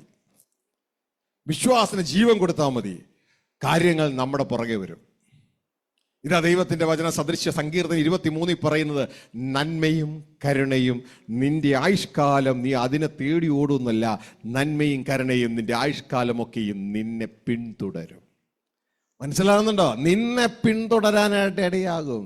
ഇതാണ് യേശുക്രിസ്തു പറഞ്ഞ, മുമ്പേ ദൈവരാജ്യം അന്വേഷിക്കുക, അതോടുകൂടി ഇതെല്ലാം നിന്നെ പിന്തുടരാൻ, നിനക്ക് ചേർത്ത് തരാൻ തുടങ്ങും. ഈ ഒരു സിസ്റ്റം മനസ്സിലാക്കണം. ദൈവരാജ്യം അന്വേഷിക്കുമ്പോൾ നിനക്ക് വേണ്ടി കരുതിയതെല്ലാം സ്വർഗത്തിലാ, ദൈവത്തിലാ കരുതിയേ. ദൈവത്തിന്റെ വചനം പറയുന്നു, ഈ ദൈവരാജ്യത്തിൽ നിന്ന് ഈ ദൈവത്തെ ജനിക്കുന്നതൊക്കെ ഈ താഴെയുള്ള ലോകത്തെ ജയിക്കും. ഈ ഒരു തലം തിരിച്ചറിയണം. അടികൊണ്ട് ദൈവസ്നേഹം ഉള്ളത് കൊണ്ട് ദൈവത്തിന് വേണ്ടി പ്രവർത്തിക്കാൻ നിന്നിട്ട് അടികൊണ്ട് വട്ടപൂജ്യമായി എൻ്റെ ജീവിതം. എന്നാൽ ഇവിടെ ദൈവം ഈ മെത്തേഡ് എന്നെ പഠിപ്പിച്ചു തന്നു. അതാണ് നമ്മളുടെ ഈ 2ാമത്തെ പുസ്തകത്തിലാണ് അത് എഴുതിയിരിക്കുന്നത്. ഹല്ലേലൂയ. വിശ്വാസത്തിന്റെ മണ്ഡലം മുഴുവൻ ഇതിലെഴുതിയിരിക്കും 2ാമത്തെ പുസ്തകത്തിൽ. ഹല്ലേലൂയ. എന്റെ പ്രിയ കുഞ്ഞുങ്ങൾ, ഇത് മനസ്സിലാക്കുക. ചിത്രങ്ങളടക്കമാണ് ഇതിൽ കൊടുത്തിരിക്കുന്നത്.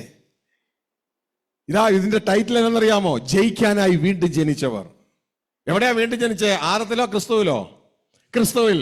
അവിടെ ജനിച്ചത് ക്രിസ്തുവിൽ ജനിച്ചത്, വീണ്ടും ജനിച്ചത് ജയിക്കാനാ.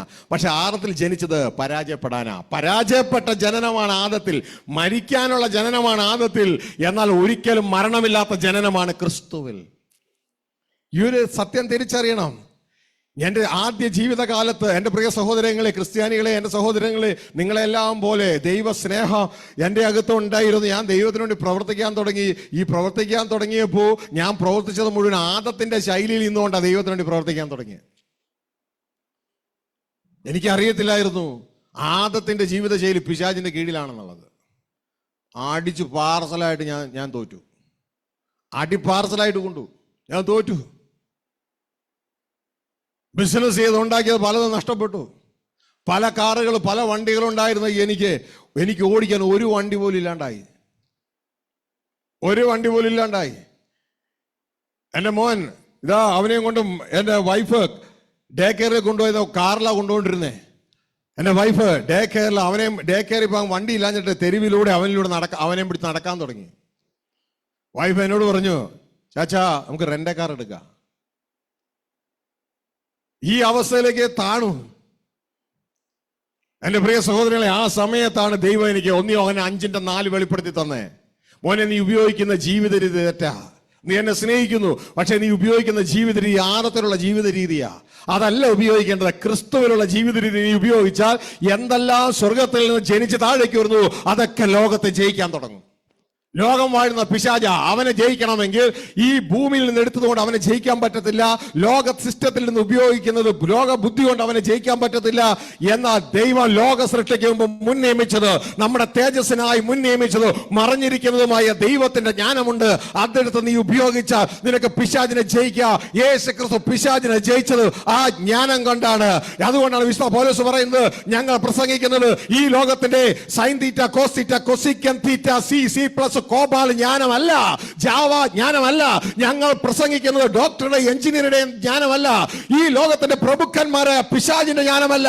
പകരം ദൈവം ലോക സൃഷ്ടിക്ക് മുമ്പ് മുൻ നിയമിച്ചിരിക്കുന്നത്, മറഞ്ഞിരിക്കുന്നത് നമ്മുടെ തേജസ്സിനായിട്ടുള്ള ജ്ഞാനമാണ് ഞങ്ങൾ സംസാരിക്കുന്നത്. അത് ഈ ലോകത്തിന്റെ പ്രഭുക്കന്മാരെ പിശാചികൾ അറിഞ്ഞിരുന്നുവെങ്കിൽ അവർ ഇസ്രായേൽ മക്കളിലൂടെ യേശുവിനെ ക്രൂശിക്കത്തില്ലായിരുന്നു. എന്നാൽ അവരെ ക്രൂശിച്ചതോട് കൂടെ അവന്റെ സിംഹാസനം തകർന്നു. വാഴ്ചകളെ, അധികാരങ്ങളെ ക്രൂശിൽ വെച്ച് ആയുധവർഗം വെപ്പിച്ച് അവരുടെ മേൽ പരസ്യമായി ജയ ഉത്സവം കൊണ്ടാടി. അതുകൊണ്ടാണ് ഞാനും നിങ്ങൾ ഇത് രക്ഷിക്കപ്പെട്ടത്. ഈ ജ്ഞാനം ഉപയോഗിച്ചാൽ നമുക്ക് ജയിക്കാം.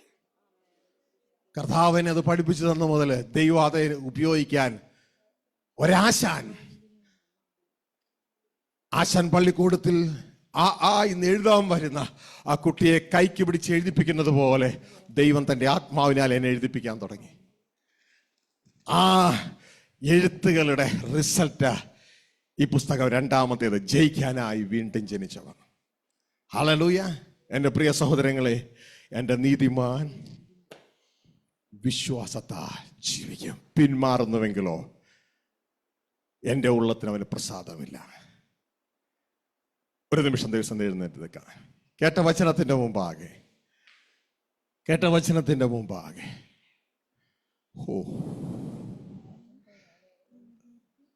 ഒരു തീരുമാനത്തോടെ ഇനി ഞാൻ ആദത്തിന്റെ മെത്തേഡല്ല, വീണുപോയ ആദത്തിന്റെ മെത്തേഡല്ല ഞാൻ ഉപയോഗിക്കാൻ പോകുന്നത്. ദൈവഭക്തന്മാർക്ക് ദൈവം കൊടുത്ത ആ വിശ്വാസത്തിന്റെ ജീവിത രീതി ഞാൻ ഉപയോഗിക്കുമെന്ന തീരുമാനത്തോടെ കണ്ണുകളടയട്ടെ. ഒരു നിമിഷം. ദൈവമേ, അങ്ങ് എനിക്കിത് പറഞ്ഞു തന്നതിനായി നന്ദി. ഓൺലൈനിലായിരിക്കുന്ന എല്ലാവരും മോനെ, നിങ്ങളുടെ അപ്പനാ നിങ്ങൾക്കിത് പറഞ്ഞു തരുന്നേ. ഓ റീപക്കാല പാപാലകന്തൻ ഈ മമ്പാരകലകാലകത്തനെ വി താങ്ക് യു അപ്പാ. നിങ്ങളുടെ അപ്പനാ നിങ്ങൾക്കിത് പറഞ്ഞു തരുന്നേ. ഈ അന്ത്യകാലത്ത് ലോകത്തെ ജയിക്കാൻ നീ നിന്റെ പഴയ ആ രീതി ഉപയോഗിച്ചുകൊണ്ട് കാര്യമില്ല. നിനക്ക് ദൈവ സ്നേഹമുണ്ട്, സത്യമാണ്. പക്ഷെ നീ ഉപയോഗിക്കുന്ന രീതി ആദത്തിന്റെ രീതിയാണെങ്കിൽ പിശാച് നിന്നെ ജയിക്കും. ഇനി കാഴ്ചയാൽ ജീവിച്ചത് കൊണ്ട് കാര്യമില്ല, അവൻ നിന്നെ ജയിക്കും. അതുകൊണ്ട് യേശുക്രിസ്തു എങ്ങനെ പിശാചിനെ ജയിച്ചു, അതേ മെത്തേഡ് ഉപയോഗിച്ചുകൊണ്ട് വിശ്വാസ നായകനെ അനുഗമിക്കാൻ ഒരു തീരുമാനമെടുത്താണ്. ദൈവത്തോട് ഇടപെടുന്നവർക്കായി സ്തോത്രം, യാചിക്കുന്നവർക്കായി സ്തോത്രം. ആ പുതിയ ജീവിത രീതിയിൽ ജീവിപ്പാൻ എനിക്ക് അറിയില്ല, എന്നെ പഠിപ്പിക്കണമേ എന്ന് പറയുന്നവർക്കായി സ്തോത്രം. ഞങ്ങളുടെ സ്വർഗസ്ഥ പിതാവേ, ഈ മക്കളെ ഏവരെ അങ്ങയുടെ കരങ്ങളിൽ ഏൽപ്പിക്കുന്നു.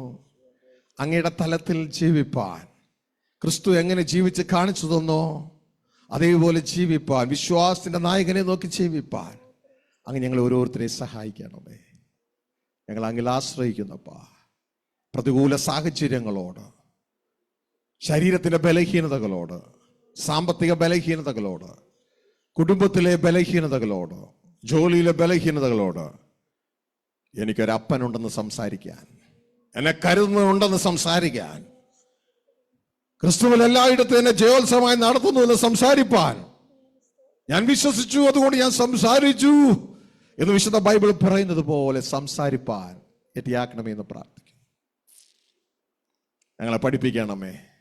ആശാൻ പള്ളിക്കൂടത്തിലെ ആ വിദ്യാർത്ഥിയെ ആശാൻ കൈക്ക് പിടിച്ച് ആ എന്ന് എഴുതിപ്പിക്കുന്നത് പോലെ ഞങ്ങളെയും അങ്ങ് വിശ്വാസത്തിന്റെ ആ ബാലപാഠങ്ങൾ പഠിപ്പിക്കണമേ. അങ്ങനെ ചെയ്യുന്നതിനായി സ്തോത്രം, യേശുവിൻ നാമത്തിൽ തന്നെ. ആമേൻ, ആമേൻ, ആമേൻ. പ്രാർത്ഥനയോടെ ദൈവസന്നിധിയിലിരിക്കാം. ഓ ലോർഡ്, ഐ ലവ് യു.